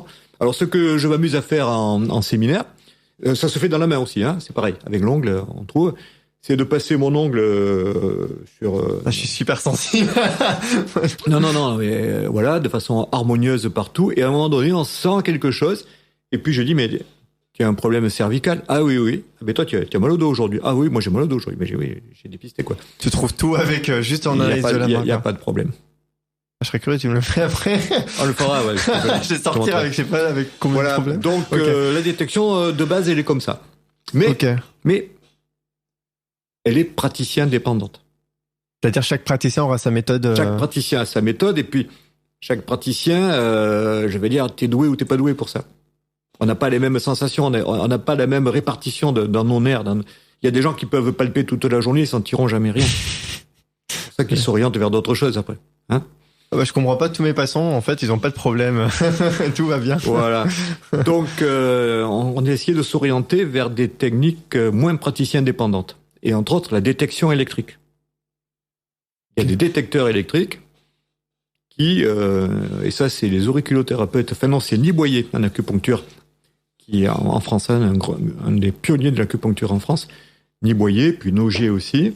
Donc quand tu passes un détecteur, et j'en parle, des moyens de détection, sur la peau, il y a une chute de la résistivité de la peau sur le point réflexe. Ok. Je t'expliquerai pourquoi tout à l'heure. Il y a une chute, et donc l'appareil se met à sonner. Alors on fait un circuit entre le patient tient une masse neutre, qui est reliée à un détecteur, et de ce détecteur sort une sonde de détection. Donc dès lors qu'on est sur la peau du patient, quand on tombe sur une zone réflexe qui va déclencher le détecteur, le circuit se met et ça sonne ou ça s'allume. Ok. Donc ça permet d'affiner. Alors ce qu'on peut faire, on peut cumuler les deux, faire un diagnostic palpatoire et le confirmer en détectant. Mais il y a beaucoup mieux que ça. Parce que même la détection est encore praticien dépendante. Ah oui. Paul Nogier, le auriculothérapeute, a fait des détections à partir du pouls. Alors il y a une façon différente de prendre le pouls que le pouls classique des cardiologues. On sent le pouls du patient, et quand on va toucher certaines zones réflexogènes, le pouls se modifie. Il y a un moment donné, on sent qu'il y a une petite vague de plus, et donc il prend le pouls et en même temps il touche. Voilà, il touche d'autres exactement. Okay. Et le pouls se change, se modifie. Voilà, il faut savoir, ça s'appelle un rebond. C'est comme si tu avais des vagues qui arrivaient. Une petite palpitation d'un coup, au niveau du pouls peut-être. Il y a un petit ralentissement qui précède, et voilà. C'est comme à la mer, tu as des vagues qui arrivent, et normalement, si tu observes bien, c'est ce que faisait dans le film avec Steve McQueen, qu'il observait ce prisonnier là sur une île. Ça me dit quelque chose. Il observait que toutes les 12 ou 15e vagues, elle était plus puissante que les autres. Sauf que là, c'est déclenché. C'est déclenché par et on se rend compte, donc on recoupe. On a fait mieux que ça. Et ça, c'est moi qui l'ai mis au point quand je travaillais avec Bourdiol. C'est que ce pouls, on va faire simple, c'est un phénomène neurovégétatif, ortho et parasympathique. On est entre les deux, donc tout d'un coup, on fait une résonance du point de vue physique du terme, même électrophysique, qui fait que, hop, on intervient sur le système nerveux végétatif. Il y a une vasoconstriction qui envoie l'effet un petit peu flash de rebond. Et la même chose se fait dans l'iris. Tu sais bien que l'iris, quand tu es dans la nuit, il se dilate. Ta pupille va se dilater. Ouais. Et s'il y a de la lumière, elle va faire ça. Exact. Et c'est le même principe. Et donc, on a eu l'idée de l'extrapoler à l'iris. Et là, on devient intéressant. Alors, il suffit de te mettre des lunettes avec une couleur. Et quand on te touche, tout d'un coup, alors que tu vois un mur blanc, mais tu dis, hop, je vois des points noirs. C'est que ton iris se met, voilà. Ça s'appelle le chromodiagnostic fréquentiel qui est marqué là-dedans. Et je vais donc essayer également, avec des lunettes virtuelles, d'analyser l'iris de quelqu'un. C'est fascinant. Ah ben on va très loin. On essaye de rigoriser, le terme n'existe pas, mais de rendre rigoureux des choses qui n'étaient pas palpables jusqu'à présent. Donc même maintenant, avec la technologie que nous avons, les traitements de data, etc. Voilà. Donc je suis en train de travailler avec. Je suis super content, en super enthousiasme par rapport à toutes ces évolutions-là. Quand tu me dis que voilà, je suis à retraite active, mais je suis pas au bout, quoi. Et j'y serai jamais. Je ne souhaite pas l'être au bout. Ouais. Je peux pas l'être au bout. Voilà. Donc on peut faire des diagnostics comme ça. Et donc ça, c'est pas dépendant au niveau du praticien. Là, c'est vraiment objectif. C'est dépendant. Il faut une certaine participation du patient, quoi. Voilà. Mais bon, il suffit de l'expliquer, que on va lui montrer peut-être il verra des images que son cerveau va construire. Que bon, je vois tout noir. Je comprends. Tu vois plus. Je vois plus rien. Voilà. Après on a de tout, hein. Moi, j'ai des patients hypersensibles. Je me rappellerai de cette patiente. Dès que j'approche le détecteur, elle me dit, c'est électrique. Ah, je sens de l'électricité statique. Je dis oui, madame, j'ai oublié de brancher le détecteur. Voilà. Donc, il y a des gens, c'est l'effet placebo ou c'est l'effet nocebo, je sais pas. Tu as des gens qui font ils prennent la notice d'un médicament, ils font tous les effets secondaires. Donc, elle avait senti l'électricité statique du détecteur que j'avais oublié de brancher. Voilà, donc je te dis pas, c'est un peu compliqué ces gens-là. Là, juste tu peux remettre le hop. Voilà, très bien, nickel. Voilà, ouais. C'est marrant. Donc voilà pour la détection, si tu veux, grosso modo. Alors une fois qu'on a détecté, qu'est-ce qu'on fait ? Ouais. Eh ben on va traiter. On va s'assurer qu'on peut traiter, qu'il n'y a rien derrière. On va traiter. On va traiter classiquement les médecins avec une aiguille. On met 3 aiguilles sur les 3 points de réflexo, les 3 tissus. Ok. Le corps, crâne, un membre. Donc ça, à partir du point qu'on a détecté, on réfléchit, on trouve les 3 points. Et les autres, on les trouve très facilement, puisque je t'ai expliqué qu'avec la somatotopie, la représentation du corps de façon logique, la tête en haut, les pieds en bas, on retrouve la même chose. Ok. On met les aiguilles sur les 3 on met les aiguilles. Zones. Alors ces aiguilles, une fois qu'on les a mises, on peut les laisser. On peut les tourner dans le sens horaire ou anti-horaire en prenant le pouls du patient. On voit que dans un sens, ça l'aggrave, de l'autre côté, ça le normalise. Donc, on sait ce qu'on fait. Wow. On peut les stimuler on peut les accrocher avec des petites pinces avec de l'électricité. On peut les stimuler, alors on peut faire juste du palpé. Hein. On peut faire que du palpé, des massages, du pétrissage de la peau jusqu'à se dissocier ce point réflexe. Ça peut être un peu douloureux, mais on peut le faire. On peut les stimuler avec des ondes électromagnétiques. Et ces ondes électromagnétiques, on peut les stimuler avec de la photobiomodulation. Ok. Donc c'est des photobiomodulation, schématiquement, c'est de la lumière rouge, de l'infrarouge et du laser proche infrarouge. Voilà. Alors on s'est rendu compte que chacun des agents physiques était efficace, mais que les 3 se potentialisaient. On a fait des travaux chez la souris. Okay. On est encore plus efficace, et là on rentre dans un autre domaine qu'on détaillera plus tard. Si, quelle que soit la stimulation, j'ai même un appareil ici, je te le montrerai, qui délivre des ions négatifs. Les ions négatifs, voilà. Si on distille ces traitements avec des fréquences différentes, 2,5 Hz, 5 Hz, 10 Hz, ça double, 20, 40, 80 ou 160, on n'a pas la même efficacité. On agit plus sur le côté émotionnel, plus sur le côté inflammation locale. Autrement dit, tu te rends compte ? On trouve un point. Si tu trouves un point, il t'en faut 3. Tu as 3 points et tu as 7 fréquences. Donc on a 21 solutions pour le même problème. Et donc tu les fais toutes ces solutions ? Non. Tu choisis ? Tu choisis la meilleure. Et là, c'est avec l'apprentissage, voilà. Si tu viens me voir parce que tu as une sciatique, je vais te demander est-ce que ça te réveille la nuit, est-ce que tu as plutôt mal au repos ou plutôt mal en marchant. C'est pas le même traitement. Donc là, il y a tout un interrogatoire qui va. Et il y a justement des feuilles de route qui disent si t'as ça, oui. Moi, la feuille de route, je l'ai dans ma tête, elle est très simple. Il y a des tableaux, là. Il y a des tableaux dans mon livre. Je crois qu'on est à 80 tableaux, quoi. Voilà. Non, mais ce sont des schémas, ce sont des schémas décisionnels, quoi. Mais c'est très simple. Il faut rester rigoureux, quoi. Ouais, voilà. C'est rigoureux. Donc, on a vu le diagnostic. On a vu les traitements. Et maintenant, il faut parler des résultats. Juste pour terminer avec le traitement, ça dure combien de temps Alors, tu stimules pendant, je sais pas, 5 minutes, une demi-heure, c'est toute une journée? C'est la question énorme, ce que tu viens de me dire. Eh bien, je te répondrai un certain temps. Mais ce temps, on peut le calculer. Alors, si on fait de la réflexologie classique, on va faire ces trucs, ces massages, tout ça, puis revenez pour la prochaine séance. En réflexothérapie, je t'ai dit, on a des moyens d'interroger le corps de la personne. Non pas son corps, son cerveau émotionnel et son cerveau végétatif qui est autonome. Rappelle-toi quand on parlait de réflexe, involontaire, inconscient. Tout à fait. Le conscient, je le chante. C'est ceux qui nous parasitent. Je veux l'inconscient. Et avec des lunettes de chromodiagnostic fréquentiel, donc si je te mets une couleur et que je te touche, un endroit pathologique, tu vas me dire, paf, je vois des spasmes de mon iris. Donc je vois du noir. Ok. Donc, je sais que je suis sur la bonne zone.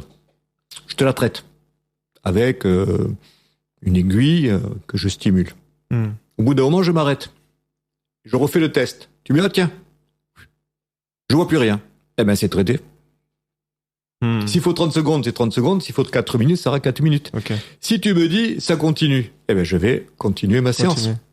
Donc, en fait, on l'a dit tout à l'heure, il n'y a pas de recette. On s'adapte à la pathologie et on s'adapte à la personne. C'est ultra important. Ça s'appelle le respect. Ouais, on l'oublie alors souvent. Ça s'appelle le respect. Alors après, si au bout de 2 heures, ça persiste, à ce moment-là, il y a 2 solutions. Soit tu t'es trompé, 2 points. Soit la pathologie est un peu ancrée. Alors tu reconvoques ton patient, semaine suivante. Tu recommences, mais si ça ne s'efface pas, c'est là qu'il faut se poser des questions et aller plus loin dans le diagnostic, savoir si, par exemple, c'était du côté du foie que tu avais trouvé quelque chose, faire des bilans du foie chez un gastro-entérologue pour que tu sois tranquille derrière, quoi. Okay. Parce qu'il y a aussi le problème de responsabilité. Ok. Voilà. Mais toi, du coup, en tant que praticien, juste du point de vue pratique pour mieux comprendre, comment t'organises tes séances? Parce que si ça peut prendre 5 minutes, comme 1 heure, comme 2 heures, est-ce qu'il y a peut-être une moyenne ou... Non, alors la moyenne, alors, quand on dit 5 minutes, c'est le traitement. J'ai reçu la personne. Je lui ai posé des questions. Pourquoi venez-vous? J'ai mal au dos. D'accord. Vous avez mal au dos la nuit, vous avez mal au dos le jour, vous avez que mal dans le dos ou ça irradie à distance. Tu vois, il y a tout un interrogatoire. Ok, oui. Après, je suis médecin. Donc, souvent, ils ont leur radio, leur scanner, etc. que je vais regarder. Ok. Après, je vais les examiner. Alors, je fais 2 examens. C'est une très bonne question. Je fais 2 examens parce que je fais l'examen classique que tout médecin doit faire. Si c'est une sciatique, je vais voir le dos, je vais lever la jambe, voir que le nerf soit pas coincé. Je vais prendre des réflexes. Je vais voir si les muscles répondent bien, parce qu'il y a des sciatiques qui sont, on appelle ça les sciatiques paralysantes, où les muscles répondent pas bien. Et quand j'ai fini ce bilan que tous mes confrères font, à ce moment-là, je me dis, voilà, qu'est-ce que je propose? Je peux proposer de faire des examens complémentaires. Une IRM qui va plus loin que le scanner parce que j'ai des doutes, etc. Ou je propose déjà de soulager le patient. Et je vais lui faire ma séance de réflexothérapie. Donc en fait, ça a duré entre 20 et 25 minutes. Ok. Parce que voilà. Et quand la personne va revenir, je vais la réexaminer parce qu'une sciatique a pu évoluer entre-temps. Si c'est une hernie discale, elle a pu sortir davantage. Voilà. Il ne faut surtout pas rester sur des recettes et sur des prérequis. C'est-à-dire que quelqu'un qui vient me voir 2 fois par an, je vais pas sortir sa fiche, partir de la dernière consultation et enchaîner. Tu recommences à chaque fois de zéro, entre guillemets, pour commencer, voilà. Et ça, tu vois, ce que tu me dis là, beaucoup de patients me l'ont fait observer. On dit, vous savez, ce qu'on aime chez vous, c'est ce qu'ils m'ont dit. C'est que chaque fois qu'on vient vous voir, vous partez du principe que vous ne nous connaissez pas et vous repartez à zéro. C'est génial, ça. Ça demande pas mal de temps, du coup. Ça demande pas forcément du temps, ça demande de l'organisation. Ouais. Voilà. Et alors, surtout, anecdote, quelqu'un rentre, tu dis, c'est comme la dernière fois. Ben, parfois, c'est pas du tout comme la dernière fois. Vous êtes monsieur? Non, tu dis, mais tu regardes le dossier, ouais, la dernière fois, pareil, mais enfin, vous m'avez fait du bien, mais la dernière fois, vous êtes venu, vous avez mal à la tête, aujourd'hui, c'est dans la jambe. Ah bon? Je me rappelle plus. Voilà. Et puis, tu sais, je t'ai expliqué, j'avais les phrases clés, je t'en donnerai quelques-unes. Par exemple, je dis, mais vous savez, monsieur ou madame, mes enseignants m'ont appris qu'il faut écouter le malade, mais il fallait pas le croire. Donc maintenant, passez à côté, je vais vous examiner si vous le permettez. Génial. Tu vois, j'avais des phrases comme ça qui... Des phrases clés comme ça. Clés qui permettent de mettre fin, parce que certaines personnes s'écoutent un peu. Hein. Voilà. Ouais. Alors il faut écouter son corps, là aussi, je leur dis, écoutez votre corps, mais ne vous écoutez pas. Un peu compliqué. Hein. C'est pas la même chose. C'est pas la même chose. Ouais, il faut écouter son corps, mais il ne faut pas s'écouter, quoi. Hein, voilà. Okay. Le corps, il te dit, voilà, j'ai une décharge dans le bras qui part jusque dans l'index. Pour moi, c'est la racine C6 qui est coincée au niveau cervical. C'est très explicite, voilà. Ok. Après, il faut pas chercher à dire, vous avez mal dans le doigt? Non. Mais bon, si vous réfléchissez trop, c'est que vous n'avez pas trop mal, quand même. Ouais. Faut pas chercher à créer des problèmes, quoi. Oui, c'est ça. Voilà, donc on a vu le diagnostic. Ouais. On a vu le traitement. Parlons des résultats. Ouais, c'est ça, on était là. Donc, une séance de réflexothérapie bien conduite, en ayant éliminé certaines maladies. C'est les maladies qu'on élimine. Les maladies graves. Ouais. Cancer, infection grave, etc. Hein, si tu as une douleur, si quelqu'un vient parce qu'il a mal au niveau du cou, parce qu'il a un abcès de l'amygdale, bon, il faut... d'accord. Donc, tu as éliminé tout ça, tu sais que tu as les coups des franges pour faire ton traitement. Et tu sais que ce traitement, surtout dans les douleurs, tu vois, comment dirais-je, articulaires, ligamentaires, ça marche très bien, quoi. Donc, tu sais que ça doit marcher. Ça marche bien. Et ce jour-là, ça marche pas. Il faut se reposer des questions. Il faut se remettre en cause. Tout le temps. Hein, voilà. Donc, il y a des contre-indications. Il y a des moments, contre-indication, ça veut dire, tu es allergique à l'aspirine, contre-indication de te donner de l'aspirine. Alors, il n'y a pas d'allergie à la réflexo, mais il y a des contre-indications à faire de la réflexothérapie. Chez une femme enceinte, par principe. Imagine, une femme est enceinte, tu lui fais de la réflexothérapie parce qu'elle a une sciatique, ce qui est classique chez les femmes enceintes d'avoir des sciatiques. Le lendemain, elle fait un avortement spontané. Question, on lui dit, qu'est-ce que vous avez fait ces jours-ci? J'ai rien fait. Sauf que hier, il y a un réflexologue qui m'a palpé le ventre, etc. Ben, on peut te mettre sur le dos des choses dont tu n'es peut-être pas responsable, mais chronologiquement, on est embarrassé. Ouais. On fait pas de réflexothérapie avec des aiguilles chez quelqu'un qui est sous traitement anticoagulant. On va pas faire de massage au niveau des jambes ou des pieds chez quelqu'un qui a une phlébite. On peut mobiliser un caillot et faire une embolie pulmonaire. Chez l'enfant, il faut lui expliquer, on va pas lui mettre des aiguilles, il faut trouver d'autres alternatives. Mais ça peut le faire. Voilà, donc et on va pas faire de réflexothérapie chez quelqu'un qui est en phase, qui a une infection cutanée, parce qu'on peut faire diffuser le truc. Voilà. Ça, c'est des contre-indications de principe. Ok. Après, il y a les non-indications. C'est-à-dire, il faut pas faire de réflexothérapie parce que ça ne relève pas de la réflexothérapie. Je vais pas te donner du Doliprane si tu as un trouble du rythme cardiaque. On sait que ça marche pas dessus. Donc c'est une non-indication. Les non-indications, ce sont les maladies cancéreuses. Ça traite pas le cancer. Attention, on traite pas le cancer, mais ça peut traiter le malade qui a un cancer. Ouais. Le traiter, l'aider dans son anxiété, dans ses douleurs. On est bien d'accord. Ok, c'est important de le signaler, quoi. Voilà. On ne traite pas les gens qui ont des maladies systémiques. Les maladies systémiques, c'est en rhumatologie des maladies qui touchent le corps en entier. La polyarthrite rhumatoïde, la spondylarthrite ankylosante, des maladies comme ça qui donnent des douleurs articulaires de partout. C'est des maladies auto-immunes, c'est un peu compliqué. Ok. Voilà. Et on ne traite pas quelqu'un qui a 40 de fièvre en disant je vais vous le calmer en réflexothérapie. Alors je rebondis là sur le cancer et je vais te lire, si tu le veux, mon épilogue. connais par cœur. On reçoit le 24 décembre, juste avant Noël, une lettre de quelqu'un dont le nom ne me disait rien, parce que je t'ai pas dit, mais j'ai 95 000 dossiers dans mon ordinateur, donc voilà, que j'avais pas vu très souvent, et qui me dit ceci. Monsieur Malafosse, je voudrais vous remercier, car grâce à vous, ma fille ne sera pas orpheline pour Noël. En effet, cette patiente était venue me voir parce qu'elle avait été opérée d'un cancer du pancréas. Alors tu sais que le cancer du pancréas, c'est un cancer qui est difficile à soigner et en général, son évolution est fatale. Donc elle avait été opérée d'un cancer du pancréas et depuis l'opération de ce cancer, elle avait une décharge sur le thorax et sur la partie haute de l'abdomen, toutes les 45 secondes, une douleur électrique, chaque, sans répit. Et rien qui l'a calmé. Donc quand elle consultait, et c'était sur le nerf qui correspondait à l'endroit de l'opération, bien sûr. Quand elle, quand elle en parlait à son cancérologue, il disait, écoutez madame, vous avez un cancer du pancréas, en général, 90% des gens qui ont cette maladie ne sont pas là pour venir me raconter ce que vous me dites. Voilà, au suivant. Le chirurgien disait ça, le médecin disait, écoutez, moi je peux rien faire.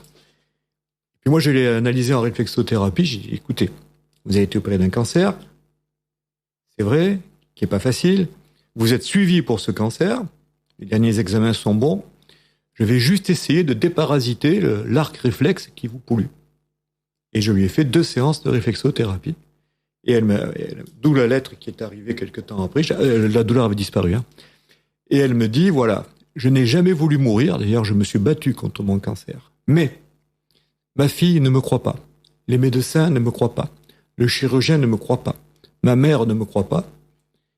Et bien que je ne souhaite pas mourir, je suis en train de penser que la mort est le seul moyen d'échapper à cette douleur. Donc grâce à vous qui m'avez calmé, ma fille ne sera pas orpheline et je passerai Noël avec maman et ma fille. Voilà, donc incroyable. On ne traite pas le cancer, on traite le cancéreux. Des témoignages comme ça, j'en ai plusieurs, je les ai gardés d'ailleurs. Je les ai gardés, on pourrait parler de quelque chose de très particulier. Je t'ai dit tout à l'heure qu'une dermalgie, un point réflexe, n'existe que s'il y a dessous une pathologie, oui. Que ces dermalgies sont muettes, et que, normalement, une zone de peau ne peut pas donner de douleur, sauf dans un cas particulier, qui sont les cicatrices. Il y a des cicatrices sur la peau, la plupart du temps qui sont neutres, mais parfois, par un phénomène mal connu, il se passe quelque chose où des micro-nerfs, des micro-connexions se font et créent un circuit inverse qui renvoie une douleur. Et c'était assez intéressant parce que ce jour-là, j'étais avec la personne qui est devenue mon associé et qui venait voir un peu ce que je faisais. Et on rencontre une patiente que son mari m'amène parce que j'avais débrouillé pas mal de cas sur le mari et toujours pareil, de fil en aiguille, on m'a amené sa femme. Elle me dit, de toute façon, vous pourrez rien pour moi. Alors, quand ça commence comme ça, moi je réponds très facilement, de toute façon, personne ne peut rien pour vous, madame. Il n'y a qu'une personne que je connaisse qui puisse quelque chose. Et qui? Mais j'ai dit, mais vous, madame. Voilà. On va baisser le ton. Et on a les moyens de savoir si une cicatrice est pathologique. Alors, on avait une cicatrice sur le ventre, et le moindre effleurement vestimentaire lui déclenchait une décharge dans la jambe. C'était affreux. Et donc, j'ai fait le dépistage. Alors, j'ai pas palpé, tu pensais bien. Oui. C'est pour ça que j'étais bien content d'avoir mes lunettes et mon diagnostic au niveau de l'iris. Comme ça, à distance, il suffit avec une lumière d'éclairer la cicatrice, et j'ai vu ce qui se passait. Je l'ai déparasité. Cette personne s'est rhabillée et a fondu en larmes. Mais alors en larmes. J'ai dit, madame, je vous ai ravivé votre douleur? Non, docteur. Vous ne pouvez pas savoir. C'est une décharge émotionnelle. Le fait de pouvoir me rhabiller, que les vêtements me touchent ma peau, ça me déclenchait une douleur dans la jambe, c'est énorme. Et elle s'est mise à pleurer, dire de bonheur. Je dirais non, c'est une décharge émotionnelle. Ouais. Voilà, donc ça peut arriver. Il faut penser que certaines cicatrices peuvent donner des pollutions à distance et on a la dépisté. J'avais jamais entendu parler de ça. Ouais. Il y a un article, un chapitre entier sur les cicatrices. et je les ai même démembrés. Mais quand on dit cicatrice, c'est comme si on s'était coupé et il y a... Non, il y a une cicatrice très ancienne, mais elle crée une réflexothérapie inversée. Ah, c'est incroyable ça. Faut y penser, effectivement, c'est bien de... Tout ça, c'est expliqué, détaillé, et alors même ça vient... Je suis assez fier, avec toutes les réflexions que j'ai eues au cours de ma carrière, et puis surtout le nombre que j'ai repris. Je les ai expliqués, et je les ai détaillés en 3 groupes. Ok. Et j'explique pourquoi. Et j'explique pourquoi grâce à l'anatomie. Pourquoi quelqu'un qui a une cicatrice comme cette dame sur l'abdomen va ressentir des douleurs sur le nerf crural dans la jambe. Pourquoi ça peut le faire? Parce que les circuits, ça passe. Okay. Circuit aberrant. C'est comme toi, si tu as un court-circuit sur ta lampe et que, pam, ça te fasse... il n'y a pas de court-circuit ou... Voilà. Ok. Ouais, du coup, ce qu'on comprend bien, c'est qu'il y a quand même des pathologies qui sont plus aptes à la réflexothérapie. Voilà, donc tu me devances, je t'ai dit, il y a les contre-indications, on fait pas. Les non-indications, ça sert à rien. Quelles sont les indications? Ouais. Bien, les indications, on va dire, c'est le médecin du sport qui te parle, quoi. C'est la médecine du sport. C'est les douleurs. Je veux dire, c'est les douleurs. Les douleurs, mais les douleurs de médecine du sport sont plus appréhendables parce qu'on s'adresse pas à des malades. Le sportif, et c'est son problème, il est en bonne santé. Donc quand il rentre dans un cabinet de médecin, il n'est pas comme les autres malades. Même s'il est blessé, il n'arrive pas à le comprendre. C'est compliqué de soigner un sportif, voilà, de haut niveau. Parce que c'est la bonne santé par excellence. Ouais. Et moi, je suis là pour lui expliquer que pas toujours. Ouais. Voilà. Donc, si tu veux, la médecine du sport. Les tendinites. Alors, je dis tendinite, il faudrait dire tendinopathie. Bon. Tendinite, les gens comprennent mieux. Les tendinites, ça marche très bien. À condition d'avoir, je suis médecin du sport, se renseigner si le geste est correct, si la reprise d'entraînement... Tu dis ça marche bien, c'est que ça soulage, pas ça guérit. Ou ça aide à la guérison. Alors, ça aide à la guérison sans être agressif, sans donner des médicaments toxiques. D'accord. Les accidents musculaires. On arrive, alors il faut que... là, je te parlerai d'un cas. Tu sais, moi, j'ai un vécu. Un joueur de rugby sud-africain qui jouait chez nous. Après un match, c'est très physique, le rugby quand même, ouais. Avait tellement de contusions sur sa cuisse qu'il pouvait pas marcher et qu'on s'est un peu effrayé et qu'on a fait passer une IRM. On a l'IRM facile parce qu'il y a souvent des fractures dessous. On s'est dit, est-ce que voilà. Et donc l'IRM nous revient le lundi en disant gros hématome de la cuisse. On l'a traité alors en photobiomodulation, mais avec des fréquences de réflexothérapie. Et une semaine après, on le renvoie chez le radiologue. Et voilà, moi j'étais en train de m'occuper d'autres joueurs. Quand le radiologue m'appelle, il me dit, mais qu'est-ce qui s'est passé pour ce joueur? Et je dis, je sais pas, dites-moi, j'étais un peu inquiet, quoi. J'ai dit, qu'est-ce qu'il trouve? Mais je trouve plus rien. L'hématome s'est résorbé en 8 jours, enfin même pas, en 6 jours, ce qui n'est pas possible, il faut 3 semaines. Donc on avait activé, dans le bon sens du terme, le processus cicatriciel et de récupération. C'est génial. Voilà, et j'ai les IRM, je les montre en conférence d'ailleurs. Ok. Voilà. Ouais, donc je te dis la médecine du sport, les douleurs articulaires. Alors il faut savoir, on le disait tout à l'heure, que tant que c'est fonctionnel, tu as mal parce que ça fonctionne pas bien. Alors c'est là que on peut bien agir. Si c'est lésionnel, si tu as du genou, si tu as mal au genou parce que tu as un ménisque abîmé, il faudra t'enlever les ménisques. Et je te dirais qu'à ce moment-là, si la réflexothérapie bien conduite ne marche pas, c'est qu'il faut revoir les diagnostics, refaire une IRM, et tu te rends compte que le gars, il faut l'opérer. Ok. Voilà. Donc, ouais.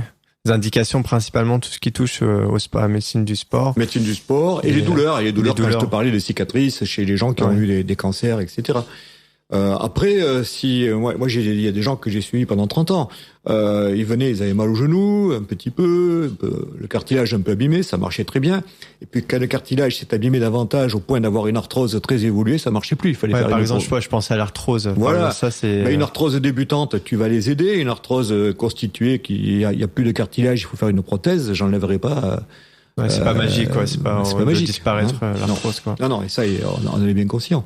Okay. Par contre, si il m'est arrivé de faire attendre des prothèses entre 5 et 10 ans. en les soulageant régulièrement avec diverses techniques, avec des semelles qui jouent sur des réflexes au niveau des pieds. Ah oui, bien sûr. Il y a des semelles qui font ça. Oui, okay. On arrive à jouer sur des réflexes un peu différents. Ça rentre, c'est à cheval sur la posture. Hein. Les circuits sont les mêmes. Et après, au bout d'un moment, de dire, ben voilà, alors si tu es opéré d'une prothèse de hanche à 75 ans, ben, c'est mieux qu'à 58 ans, quoi. Ah voilà. Oui, c'est clair. Surtout avec un certain confort, quoi. Et après, il faut que les gens jouent le jeu, qu'ils respectent des règles de vie, voilà. Et tout ce qui est tension musculaire, ça... Ah ben oui, alors après, la réflexothérapie stricto sensu, si tu l'isoles des autres médecines et des autres techniques médicales, c'est pas bon, parce que par exemple, moi je suis ostéopathe, les tensions musculaires, il faut débloquer au niveau du dos la vertèbre qui correspond au muscle qui est contracté, il faut vérifier, et ça c'est mon cheval de bataille au club de rugby, hein, je m'occupe de 53 joueurs, qu'il n'y ait pas une hanche de bloqué, un genou de bloqué, parfois, tu sais, vu ce qu'ils se mettent sur un terrain, les positions qu'ils prennent, il y a une hanche qui tourne un peu, on appelle ça, voilà. Je vérifie les amplitudes articulaires, je les connais tous par cœur. Hein. Je sais que tel joueur, il a 120 degrés de flexion. S'il a un 90, il faut arranger sa hanche, sinon il aura mal à un muscle. Mais la réflexo est un moyen de compléter. Hein. Alors, c'est complémentaire. Justement, j'ai fait un chapitre entier sur ostéopathie et réflexothérapie. Alors, réflexo et ostéo, ou ostéo et réflexo. Eh bien, tout dépend. Si quelqu'un vient te voir avec une lombalgie aiguë, par exemple, le mec il a très mal au dos, il n'a pas de sciatique, ça veut dire que le nerf n'est pas touché, tu peux le manipuler, c'est bien. Et par contre, dès qu'il y a un blocage au niveau du dos, il va y avoir des répercussions sur les muscles, des contractures, et sur la peau. On retrouve les fameuses dermalgies. Exact. Si tu laisses une dermalgie, ça va réarmer ton circuit et le mec sera rebloqué 2-3 semaines après. Donc, si on veut vraiment traiter, il faut débloquer le problème ostéo-articulaire en ostéo, mais il faut traiter les contractures musculaires en kiné, en réflexo, et les zones de réflexothérapie, les déparasiter pour pas que la peau réengendre le problème. Ok, ouais. Voilà. Okay. Et parfois, on va faire de la réflexothérapie en première intention. Par exemple, quelqu'un vient te voir dans ton cabinet, archi bloqué, c'est-à-dire mal au dos, tu as déjà vu des gens qui ont tellement mal qu'ils marchent de travers. Ils ont les épaules à côté du bassin. Donc à ce moment-là, techniquement, on ne peut pas les manipuler et médicalement, c'est une contre-indication. Tu l'allonges, tu fais de la réflexo, tu te rends compte que ça le détend, qu'il perd ses contractures, et là, tu peux passer ta manipulation. Oui, ok. Donc on a les deux. Ouais, tu complémentes avec les deux. C'est complémentaire. Et qu'est-ce que tu penses de la chiropractie? Alors la chiropraxie est une... Chiropraxie, pardon. Chiropraxie, ouais. C'est une technique manuelle qui nous vient des États-Unis, qui par rapport à l'ostéopathie est une technique directe et c'est assez violent. Voilà, c'est assez violent. Mais ils ont de bons résultats aussi. Okay, ouais. Le problème, et on le disait tout à l'heure, c'est que si quelqu'un va chez un chiropracteur, il va être chiropracté. Ça fait peur quand tu dis chiropracté. Non, il aura une séance de chiropratie. Oui. Il faudrait que les praticiens sachent dire à quelqu'un, non, aujourd'hui, monsieur ou madame, votre cas ne relève pas de la chiropraxie. Il faudrait faire des techniques plus douces, etc. Tu vas chez un réflexologue, tu vas avoir des réflexos. Eh ben non. Non, écoutez, monsieur, madame, il faudrait peut-être que vous voyiez un ostéopathe parce que votre problème relève davantage.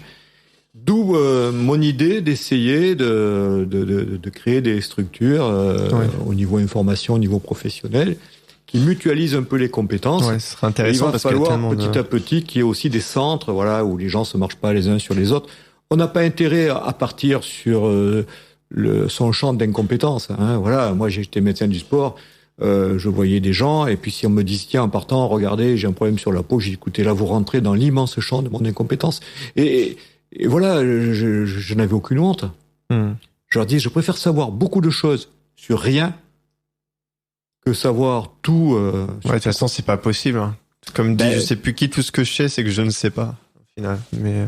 Et moi, ce que je dis, c'est que plus on en sait, plus on a envie d'en savoir. Oui, et moins on a l'impression d'en savoir. Ouais, c'est frustrant. L'omniscience n'existe pas, quoi. Ouais, l'omniscient n'existe pas.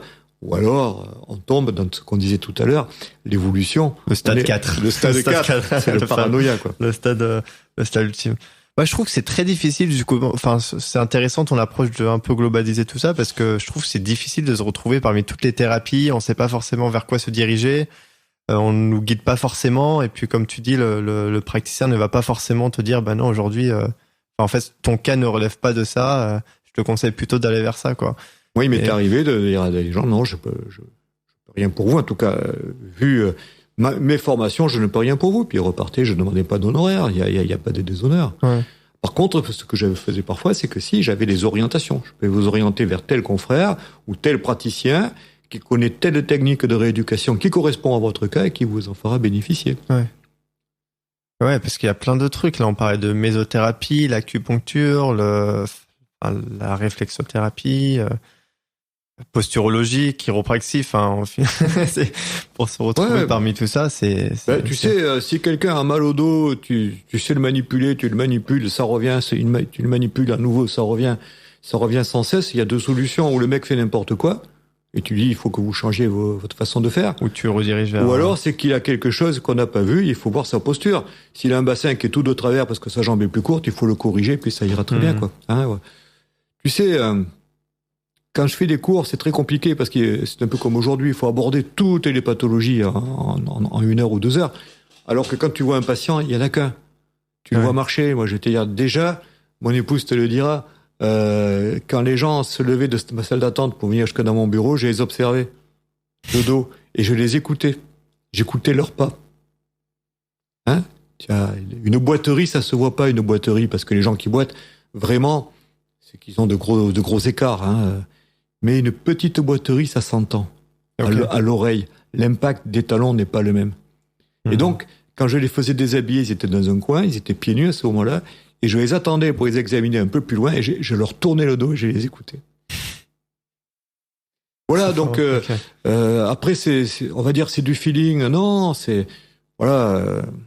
Ouais, parce que toi t'as cette façon globale d'approcher les choses aussi, comme tu dis, t'as plusieurs cordes à ton arc, donc c'est ça aussi qui te permet d'avoir une vision beaucoup plus large et de mieux faire les choses qu'une personne qui va être juste dans un seul domaine et va être cantonnée à ça. Ouais, puis ça inspire un peu la confiance. Je sais pas si je t'ai raconté l'histoire de ce joueur de football Vas-y. qui joue dans un grand club et qui m'avait soumis un problème de blessure à répétition et musculaire, et que j'ai examiné des pieds à la tête. Tu vois, j'ai vu les pieds, j'ai vu les jambes, je l'ai vu debout, je l'ai vu coucher, j'ai regardé les yeux, j'ai fait des tests en faisant des choses sur ses pieds, voir si ça bougeait au niveau des yeux, on va dire ça comme ça. Ouais.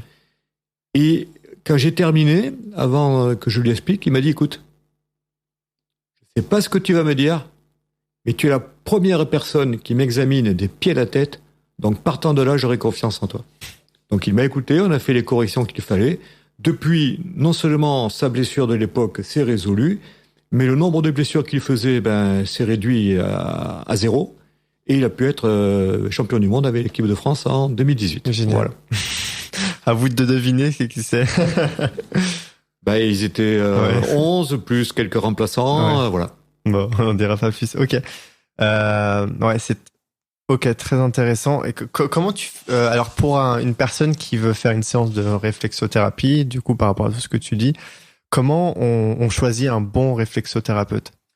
Quels sont les critères qui va faire que... C'est très difficile parce que d'abord, on ne connaît pas son cursus. Il a marqué réflexologie sur sa plaque, on ne sait pas d'où il vient. Est-ce qu'il faut qu'il soit, par exemple, médecin avant de... est-ce que c'est plus intéressant? Est-ce que finalement... Je vais te dire, il faudrait, mais ce n'est pas possible en pratique. Pourquoi? Parce que les médecins sont tellement débordés qu'ils n'ont plus le temps, ils me le disent, de prendre le temps de se former, voilà. Et pourtant, je leur facilite la tâche. Je leur fais des congrès, je leur fais des conférences. Je leur dis, écoutez, quand je commence des conférences à des médecins, je leur dis, voilà, que ce soit d'ailleurs la posturologie ou la réflexologie, c'est pareil, on joue sur des circuits neurologiques qui sont pas énormes. J'ai dit, écoutez, vous êtes médecin. L'embryologie, vous la connaissez. Vous en avez bouffé à plus savoir qu'en faire à la fin. L'anatomie, voilà, vous en avez tellement eu sous toutes les coutures, vous connaissez l'anatomie. La physiologie, vous la connaissez. Donc tout ça, ce sont des notes de musique. Vous connaissez toutes les notes de musique, et moi je ne suis là que pour vous les mettre en musique. Et je leur dis, et si vous continuez, ça sera à vous de faire votre propre symphonie. Voilà comment j'introduis. Ce qui est dommage, c'est que beaucoup de gens possèdent les ingrédients, mais ils savent pas faire le plat. Et parfois, c'est pas grand-chose, tu vois. Moi, j'ai fonctionné à l'époque sous la forme un peu du compagnonnage. Il y a des gens qui venaient, genre, ils me voyaient faire et travailler, ils me disaient, mais c'est tellement simple. Alors, ça faisait parfois simple quand ils me voyaient, mais c'était compliqué quand ils retournaient chez eux. Mais bon. Ok, d'accord. Voilà. Donc finalement il n'y a pas vraiment de critères pour choisir un bon réflexothérapeute parce qu'on peut pas forcément poser des questions, poser des questions sur son parcours ou sur ses bouche à oreille. Mais bon, le gars il va te dire oui, j'ai fait mon parcours, mais quelle est la qualité des enseignants qu'il a eu, quoi. Ça dépend ce qu'on lui a dit. Donc du bouche à oreille principalement. Voilà, quelqu'un qui a de bons résultats, pourquoi pas, hein. Moi je vais te dire, au niveau de bouche à oreille, au niveau dans notre club de rugby, on a besoin, tu sais, on a quand même 80 joueurs, leur famille, parce que c'est les joueurs étrangers, ils demandent dès qu'ils ont des soucis. Et donc, nous avons un cahier de correspondance d'excellence. On essaye sur la région de Montpellier d'avoir, tu as mal à l'épaule, le meilleur spécialiste de l'épaule. Ok. Dermatologie, meilleur respect. Voilà. Si bien qu'il n'y a pas si longtemps que cela, ma fille qui habite à Toulouse a eu un problème de dermatologie un peu compliqué qu'on n'arrivait pas à résoudre. J'ai appelé mon collègue médecin du Stade Toulousain, champion de France, champion d'Europe, et je lui dis, écoute, qui vous avez comme dermatologue?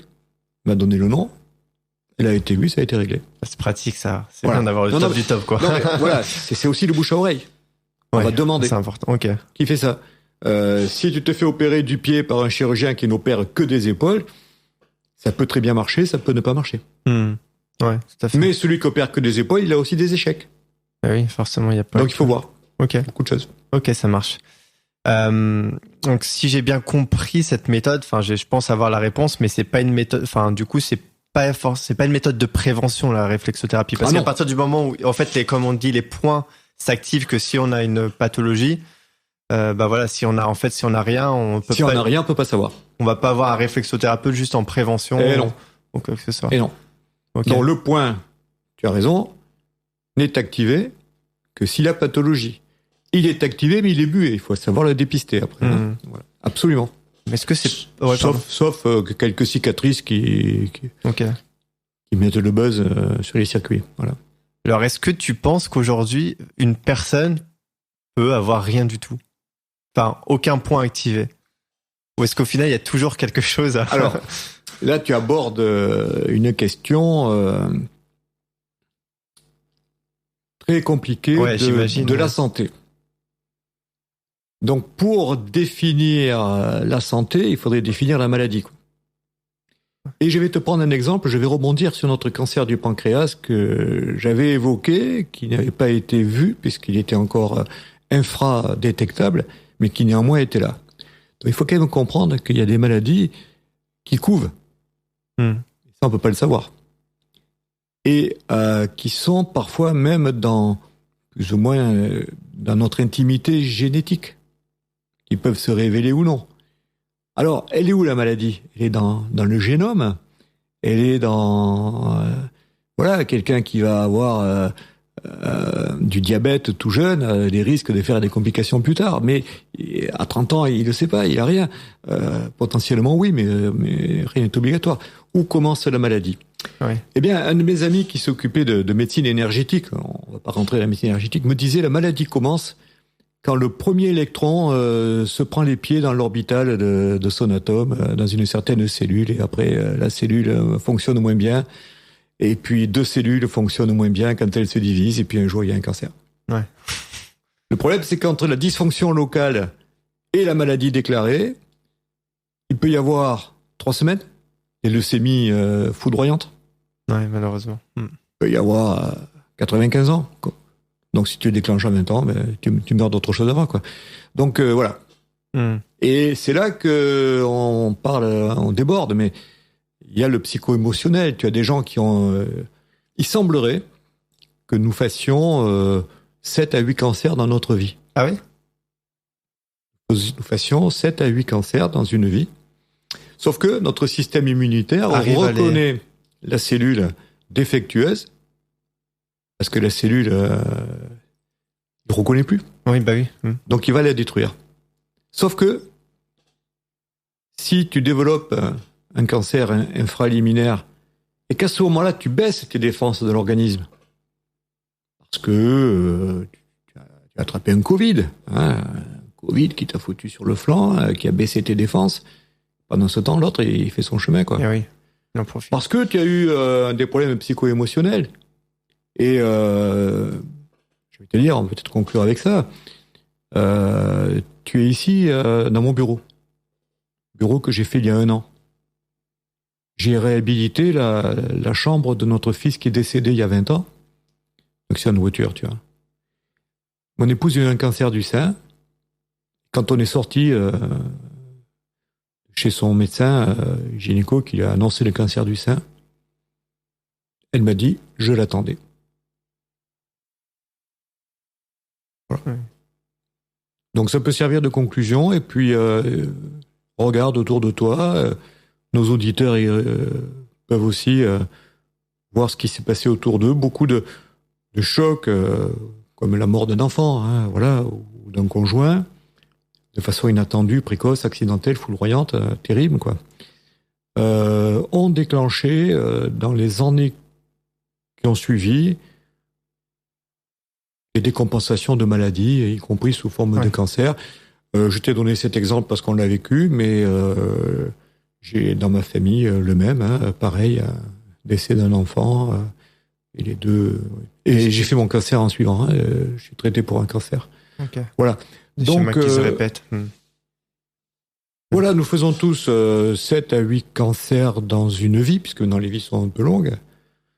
Et nous les rejetons, sauf si nous sommes vulnérables à ce moment-là.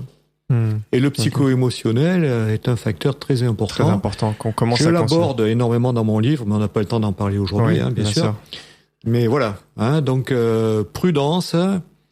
Le corps humain et l'esprit humain ont ceci de particulier que on ne les pénétrera jamais, et tant mieux. Même l'intelligence artificielle. Je te chante, là. Je te chante. Même l'intelligence artificielle n'arrivera pas. Et en tout cas, si l'intelligence artificielle arrivait à des sommets, j'aimerais pas qu'elle passe dans le psycho-émotionnel elle-même, parce qu'alors là, ouais. On a bouclé la boucle, hein, mais on n'est pas bien, quoi. Ah ouais, là, je sais pas voir ce qu'on pourrait découvrir. Voilà, mais écoute, je pense qu'on va mettre un terme. On a fait un bon petit tour, hein. Je pense qu'on a fait faire un bon petit tour parce que tu avais des questions. Je reconnais les bonnes questions au fait que souvent elles arrivent avant la réponse. Ouais, non, mais franchement, tu sais, c'est super intéressant. Quand je fais mes séminaires, j'ai parfois 20 jusqu'à 90 personnes devant moi, et je leur dis, écoutez, on est là pour 2 jours et demi. Moi, j'ai des diaporamas tout prêts. Mon discours, il n'est pas préparé. Je m'adapterai à vous. C'est à vous de me challenger. Et la qualité d'un séminaire ne dépend pas de l'orateur, mais de l'auditoire. Ouais. Et quand tu vois des regards interrogatifs, quand tu vois des questions dans l'axe, tu te dis, bon, là, les gens te poussent dans les retranchements et tu donnes encore plus que ceux que... Voilà. Ah ouais, mais c'était super intéressant. Tu m'as donné beaucoup d'éléments. Et puis même, enfin, il y a encore beaucoup de choses, mais là, je pense qu'on a fait un bon tour au niveau de la réflexothérapie, je pense. En tout cas, si... même au-delà. Même au-delà, oui. Si tu penses qu'il y a un truc, c'est le moment de le rajouter. Juste, j'aime bien, pour conclure, terminer sur 2-3 petites questions. Si tu pouvais, toi, te remonter dans le temps, à toi, petit ado par exemple, est-ce qu'il y a quelque chose que tu lui dirais à cette personne, quelque chose en particulier? Non, parce qu'il faut laisser aux adolescents leur innocence. Il ne faut pas qu'on la mette de pression, parce que tu sais, les formations qu'on a eues là, bon, j'ai parlé de cancer, j'ai parlé de trucs. Comme je dis, 7 personnes vont faire un cancer, les personnes vont faire 7 cancers dans leur vie. Tu dis ça à un ado, il peut mal le prendre. Mal le prendre et se mettre à stresser, quoi. Par rapport aux maladies, hein. Ouais. Moi, j'ai un de mes copains, là, chaque fois que je le rencontre, il me dit, il est pas bien, je suis pas bien. Je dis, qu'est-ce que t'as? Il me dit, mais j'ai peur d'avoir une merde. Et ben, j'ai dit, tu fais comme moi, une fois que tu l'as. Tu vis avec. Voilà. Acceptation. Il faut pas. J'avais un professeur de cardiologie qui faisait des conférences grand public. Il commençait en disant tout nouveau-né est un condamné à mort en puissance. T'as 20% de l'auditoire qui sortait. Ça, c'est fait. Voilà. Pourquoi il vient? Qu'est-ce qu'il nous dit? Ben oui. Il y a deux choses, on est certain. C'est la naissance et la mort. Et la mort. Ouais, entre-temps. Ok. Entre-temps, il y a le jeu. Ok. Et serait quoi le premier conseil que tu donnerais à une personne qui voudrait reprendre sa santé en main? Est-ce qu'il y a quelque chose que... Alors, tu tombes bien, figure-toi, que à la rentrée, je vais m'occuper de sport adapté. Le sport adapté, c'est proposer du sport à des personnes qui sont malades. Ok. Qui ont eu des cancers, qui ont eu des maladies rhumatismales importantes, des grosses opérations. Donc, c'est ça. Alors, écoutez-vous, ne vous écoutez pas. S'il y a quelque chose qui se passe, il faut quand même consulter. N'essayez pas de créer des problèmes, ils arrivent tout seuls. Suffisamment. Et surtout, voilà, la vie est une question de bon sens. Je veux dire par là, on te dit, le sport, c'est par exemple l'activité physique, c'est comme la bouffe. Il y a 3 ingrédients. Tiens, il y a 3 ingrédients. Il y avait 3 tissus embryologiques. Tu te rappelles? Tu verras que beaucoup de choses marchent par 3. Nous sommes ternaires, hein, d'accord? Tu as des glucides et des lipides et des protides. Si tu manges trop de glucides, tu as du diabète. Si tu n'en manges pas, tu es carencé. Si tu manges trop de graisse, tu as toutes les maladies cardiovasculaires, mais il y a des vitamines qui dépendent de la graisse. Donc si tu n'en manges pas, tu es carencé en vitamines. Et des protides, si tu en prends trop, tu as de l'urée, mais si tu n'en prends pas, tu n'as pas de muscle. Donc c'est une question de bon sens et d'harmonie, quoi. C'est un équilibre. Le sport, c'est pareil. Trop de sport. Moi, mon problème, c'est que je voyais des gens qui étaient des drogués du sport. Ils avaient des pathologies terribles. Mais pas de sport. De dire, j'ai vu des gosses à l'époque, quand j'ai commencé, il y avait le rhumatisme articulaire aigu encore qui sévissait, une infection du cœur, et on disait, voilà, vous avez un souffle au cœur, pas de sport. C'est des gosses qui sont devenus obèses et tout, alors que finalement on s'est rendu compte plus tard qu'ils n'avaient pas de souffle au cœur. Donc c'est une question de bon sens. Or, tu sais, de nos jours, le bon sens se perd. Hein. Regarde par rapport au Covid, les mecs te disent n'importe quoi, tout est son contraire. Y compris les médecins, parce que les médecins, nous, on est obligés de répéter ce qu'on nous dit. Alors, il y a même de la politique là-dedans.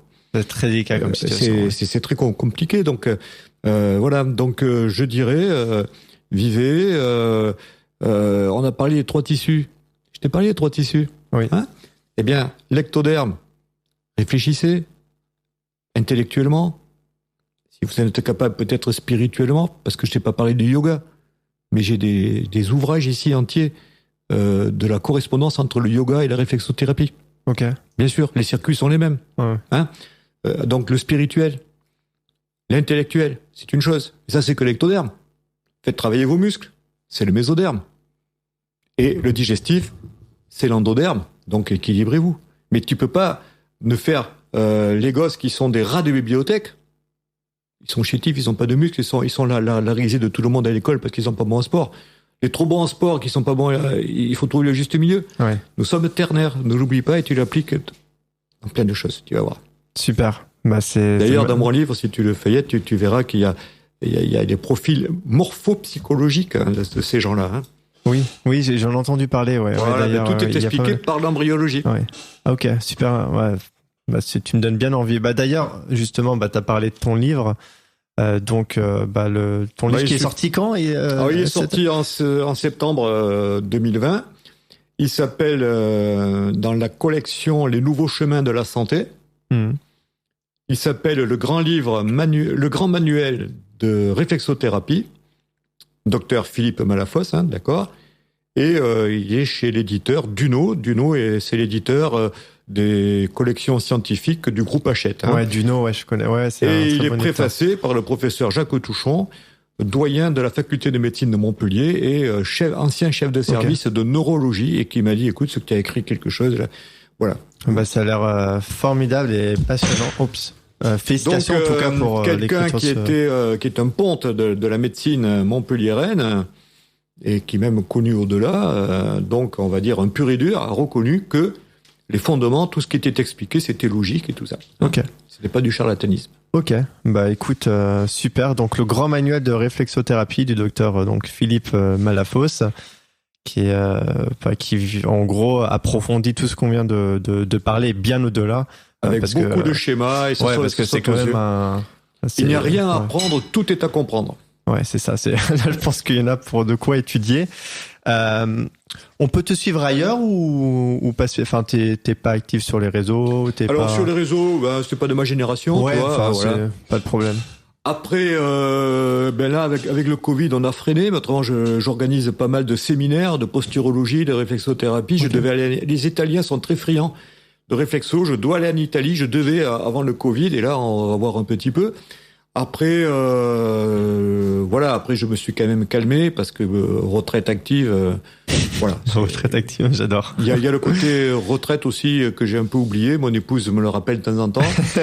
Et voilà. Je comprends. Il va falloir toujours, c'est le tact et la mesure, c'est l'équilibre entre les deux. Quoi. Complètement.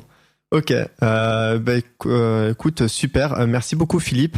Je t'en prie. Ça a été un plaisir. C'était passionnant. Tu m'as fait beaucoup parler, comme je disais, tu m'as bien challengé parce que tu m'as fait dire plus de choses que je ne pensais en dire, mais c'est tout à ton honneur. C'était positif. Ouais, complètement, ouais. En tout cas, j'ai beaucoup appris, alors merci beaucoup. C'est beaucoup plus clair dans ma tête, ça m'ouvre de nouvelles perspectives que peut-être je creuserai encore avec toi, on pourra en discuter. Je pense que c'est aussi le cas de nos auditeurs qui, j'espère, ont compris beaucoup de choses. Si vous avez trouvé l'épisode intéressant, que vous avez appris de nouvelles choses, merci de partager cet épisode autour de vous parce qu'il pourrait intéresser d'autres personnes et les aider aussi dans leur quête à l'amélioration personnelle, peut-être leur donner de nouvelles pistes. Pensez également à mettre un commentaire, une note positive parce que ça aide l'émission à mieux se faire connaître. En tout cas, merci pour votre attention. Merci encore Philippe et écoutez, à bientôt. Super, merci beaucoup d'avoir écouté cet épisode de Génération 120 ans jusqu'au bout. J'espère que cet épisode vous a plu. Si c'est le cas, comme c'est un tout nouveau podcast, j'ai 2 choses à vous demander. La première, c'est de me laisser une note 5 étoiles avec un commentaire positif sur Apple Podcast ou d'autres plateformes, car ça m'aide beaucoup et surtout ça permettra à d'autres tout comme vous de profiter de ces discussions enrichissantes. Ensuite, si vous avez des commentaires, des retours à me faire, n'hésitez surtout pas. Ceci me permettra de progresser et vous proposer quelque chose de toujours plus qualitatif. Merci encore pour votre attention précieuse et je vous dis à très vite pour un épisode de Génération 120 ans.